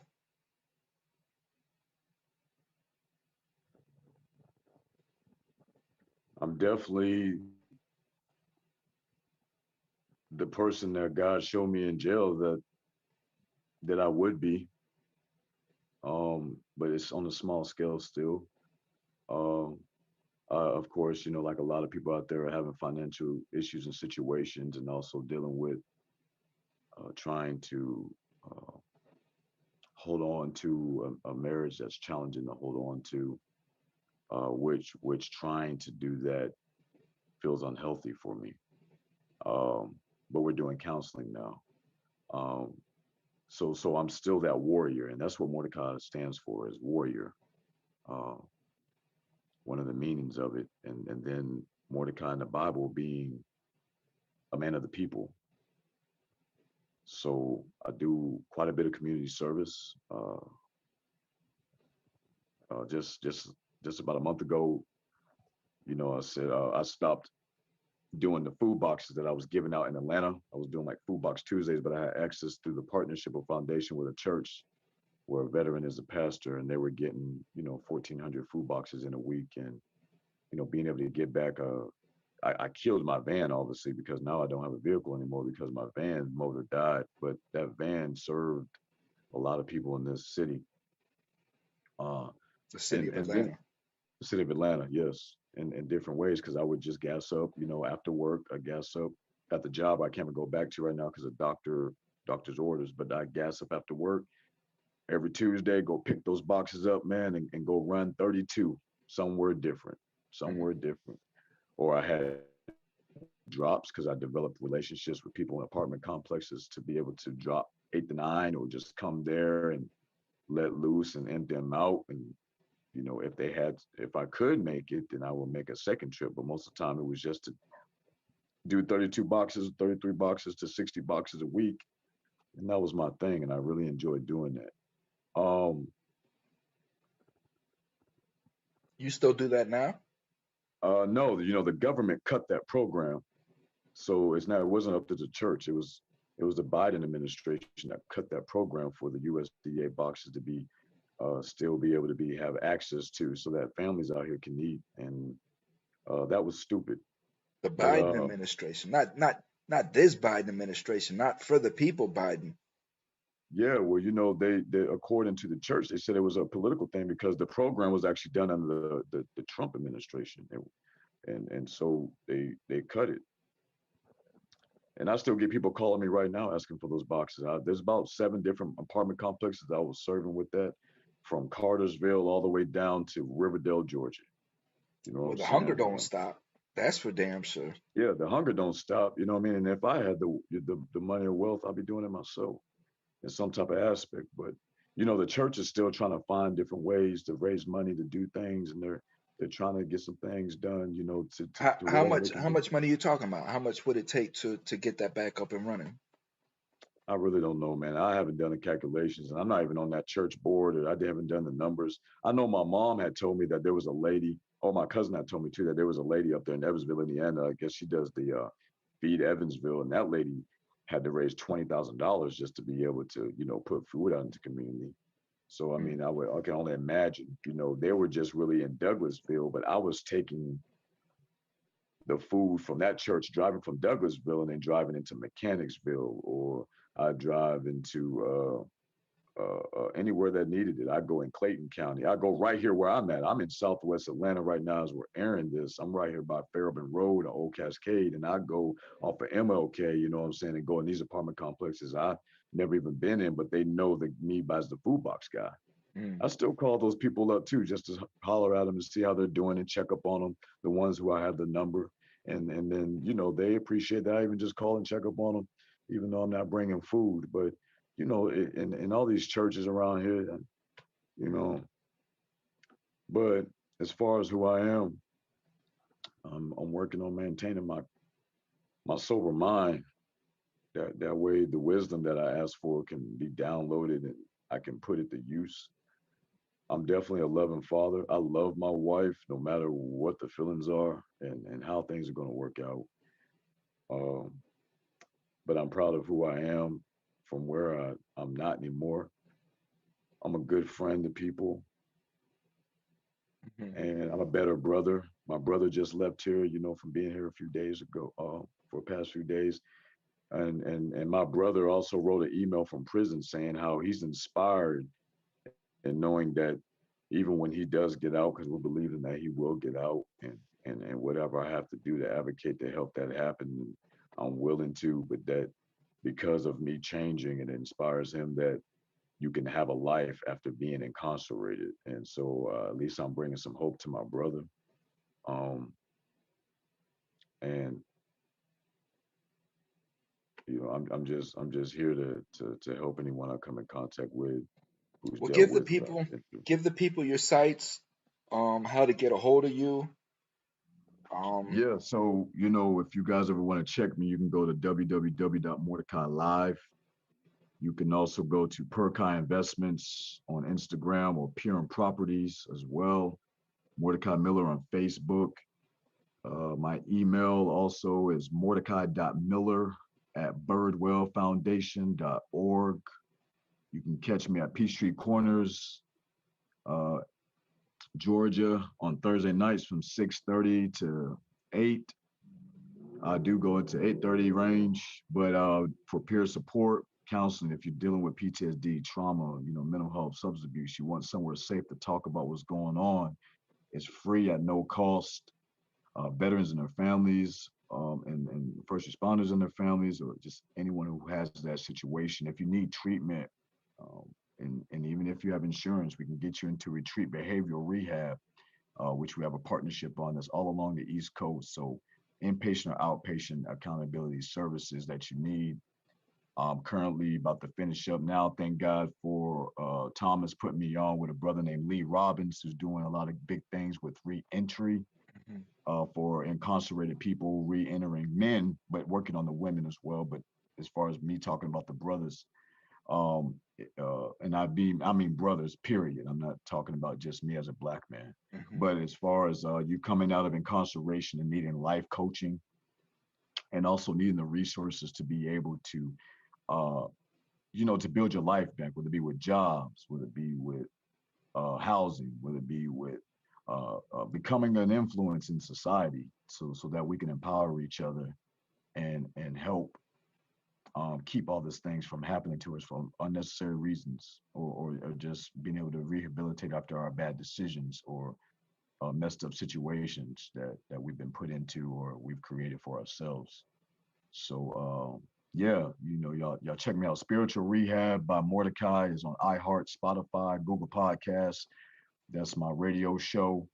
I'm on those platforms. Me and Brother Worship,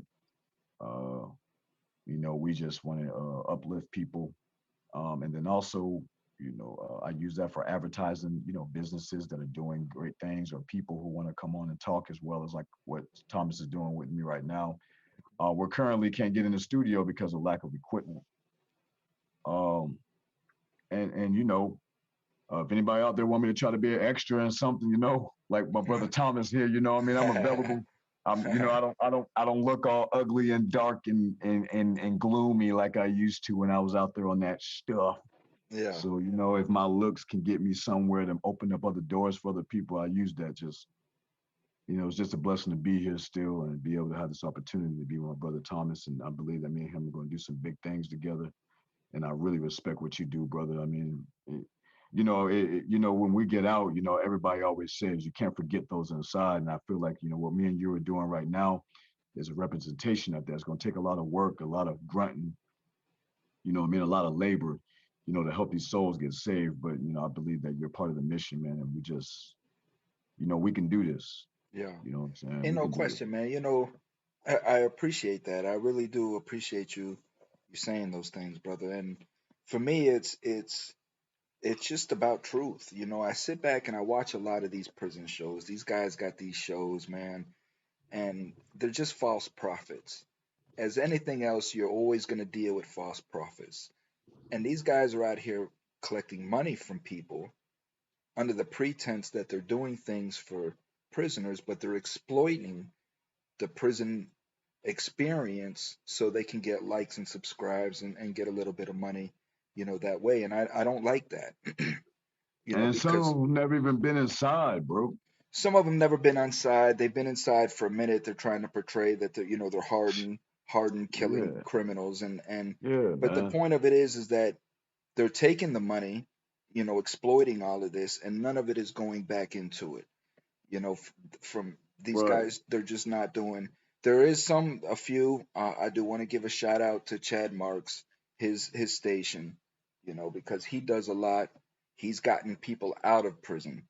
Blood on the Razor Wire. That's his show, and that's what he does. So there are guys that are out there like me that are just trying to get the truth out of what goes on inside a prison, and then you have false prophets as well. So Right. it's more along the lines of, I just want people to know the truth, man, because you know there are innocent people that are locked away in prison. There are people that Yeah. did charges and locked away in prison, but they got an exorbitant amount of time and they need to come home. The point is that we have to bring these guys home. A lot of people are in prison just because they had an addiction problem, a mental health problem. There's there's there's there's so much that we can do. And And excuse me, Thomas, you said that because, there's this law they have, like I know here in Georgia talking about rehabilitation before incarceration. And it's like they do they only let that law apply to certain people, or they pick and choose, or it's definitely the people who are paying for their good lawyers, you know what I'm saying? sure, Or these mental health courts and all that, which is really just to rig you to get back in anyway, because they know, like, if you're going to, just because of your mental health, you're not going to make the right decisions constantly, and consistently. But then the lack of resources are there on where you need to go and all that to be able to make sure your choices are better and smarter. You know what I mean? And so my thing is now I want to bring awareness to that on any level that God presents for me to be on these platforms I'm on. Shout out to Birdwell Foundation because as far as everything that we're doing is just to eliminate that suicide rate, amongst those who've served the country and their families that suffer with them. You know what I mean? And I mean the first responders. I thought about how I thought it was kind of funny, and now that I'm doing the groups for the people that tased me, and then I'm going to have the heart of forgiveness to be like, you probably did that because even if you were a veteran, because of you having the mentality of that one, either whether you're racist or not, I can't label that. I don't know that individual, but the fact that the violent streak in you allowed you to make it seem like it was okay to abuse your power. hmm And, and then on top of that, if you are racist, being a black man was just an easy target. And you're probably pissed off you didn't kill me that night, but you're probably, cool that you did it because ain't no telling what you're gonna do when you hurt a child of God like me. I mean, I understand how favored I am. I understand that I have a mission, and I know that God's angels surround me. and anyone that, what I'm saying, I'm connected to, that they're covered as well. I pray for that. I pray for your covering, or anyone that deals with me, because he'll try to attack everybody of the movement. You know Mhm. what I'm saying, when it comes to bringing out truth and everything like that. But I'm willing to die for that. I'm willing to die for this truth. And that's the thing, you have people like what's her name, Candace Parker, I think her name is, or whatever it is. But you have these individuals out here, and they make a lot of good points, and they're very educated people, and they say a lot of educated things, but then sometimes they don't, and you have a lot of people out there that are stuck on George Floyd and him being a criminal. You know, why are we praising a criminal? Why martyr a criminal and things of that nature? One, they're not understanding, truly what that whole thing represented. And two, people seem to forget that God favored the criminal. God favored the prisoner, right? God, Jesus was always around these individuals because Right, those were the ones that needed help. The ones that were saved were already saved. He right, didn't surround himself with saved people. He right, surrounded himself with the people that needed him the most, and he understood that. He didn't judge them, right?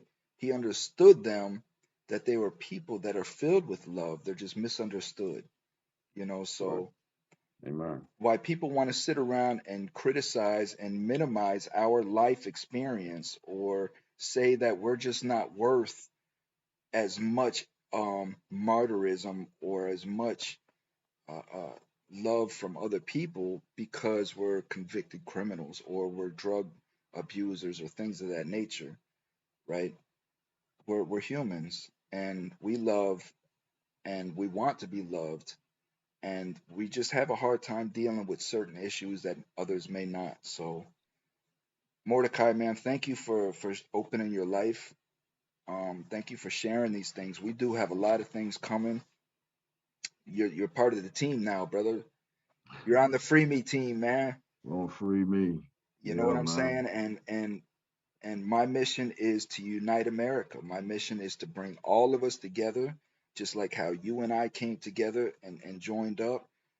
My mission is to bring all of us together as American citizens, understanding that we all have our own issues, our own experiences, and it's how can I help you with yours, brother? This is how you can help me with mine. How can I help you Right, with yours? I don't have to agree with everything that you say. You know what I right, mean? I don't have to agree with everything that you say, but I still love you because you're a struggling human being. You're an American citizen. You went in to sacrifice your life for our freedom, right? And there's nothing else to say after that. Your ideologies, your personal, the way you want to live your personal life has no infliction on me. It has none. So it's just bringing all of this together, loving one another, and understanding that we have a common enemy. And in order to take this common enemy down, we have to be together. You know, we yeah, have to come together. So this is why I do this, partner. This is why I do this. So I appreciate you, for blessing my channel with your story and coming on. And I wish you many blessings, man. And we're gonna see much more of you. yeah, man. Most definitely, bro. I appreciate you, man. This is actually a very free feeling. You know what I mean? Because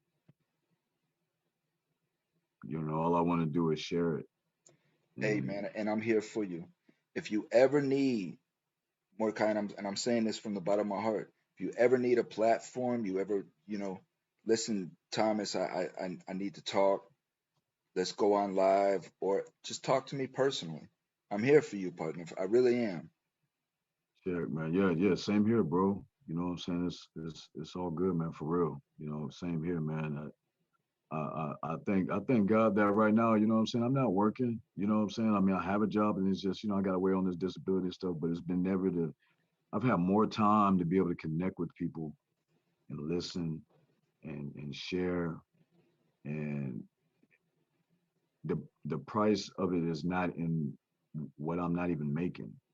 It's been that they can have a smile, or they can release and be open, and they know I relate. You know, I'm not just sitting there just, acting. I can really relate, and you Hmm. know, I really like connecting with people, and really trying to understand how to help heal their heart by letting them feel mine. So I appreciate this a lot, man. It means a whole lot to me, and what I'm going through. This really makes me feel more alive, and the fact that my mother could watch me like this Mom Dukes. is, is even more rewarding than anything, man. You know, I've always really wanted to make my mother proud too, because she has the right to see that, No and question. she has a lot to do with why I'm here, and I know that she's gonna be a whole lot more I'm gonna do, and I pray that you just continue to live long enough to see me do bigger things than even just this. But I know now that she's proud of me, and I thank God for that. Yeah, man, we're gonna buy Mom Dukes a house, man. We're gonna buy Mom Oh Dukes a yeah, house. man, You know what I'm and a saying? Mercedes to go with it, man. And a Mercedes will go with it, man. We're gonna do it, partner. These are my Yeah, goals, and it ain't gonna stop because money breeds power, and I understand that, and we need power to take down these individuals that is oppressing us, man. So, and you know what? I gotta say this. I'm proud of my mom, man. My mom's been through a lot mhm, since her and my father divorced, and I know we gotta go, but I wanted to say this, that my mom coming up in July we got this District 8 president installation thing ceremony of celebrating the position that she's been nominated for, and she's decided to take it on. She's been working in the auxiliary unit and everything with the American Legion for years. Married to a warrior, they do a lot of things for the community. And also the fact that her One Faith, One Love organization, which is nonprofit as well. And I know my mom's vision is to have, like group homes, mhm, and then also her One Elegance, One Grace .com. My mom's has very good apparel. She has a nice online store with good clothes and nice classy wear for men and women. mhm. But to see her be able to walk into her entrepreneurship, she also does insurance as well. But I'm just really proud of her rising above all that she went through, which was inspiration to just keep going as well. So I wanted to honor and just saying that my mom's doing wonderful and big things in Evansville, Indiana, all the way up through Indianapolis, Indiana, and um, you know that's a beautiful thing. No question, man. Y'all go support moms, man. Give the websites to her organization again. Yes, oneeleganceonegrace.com, and onefaithoneLove.com as well. Her name is Diana Van Hooks. Mm, And she's she'll clothe you, with love, but she can also clothe you with wonderful apparel for men and women on her site. Great prices. I'm pretty sure she's still using that code called worship, mhm, which will give mhm, you 15% off. She got that from Brother Worship on my show, but yeah, the code is worship, so you get 15% off on your whole entire purchase. You go shop on the store, whatnot, and take advantage of that. So, yeah, man, Mom, I love you, and I appreciate you, and I'm going to keep doing big things, and I love you. yeah. Have faith, mom. We're gonna do it. We're gonna rise Yeah, up.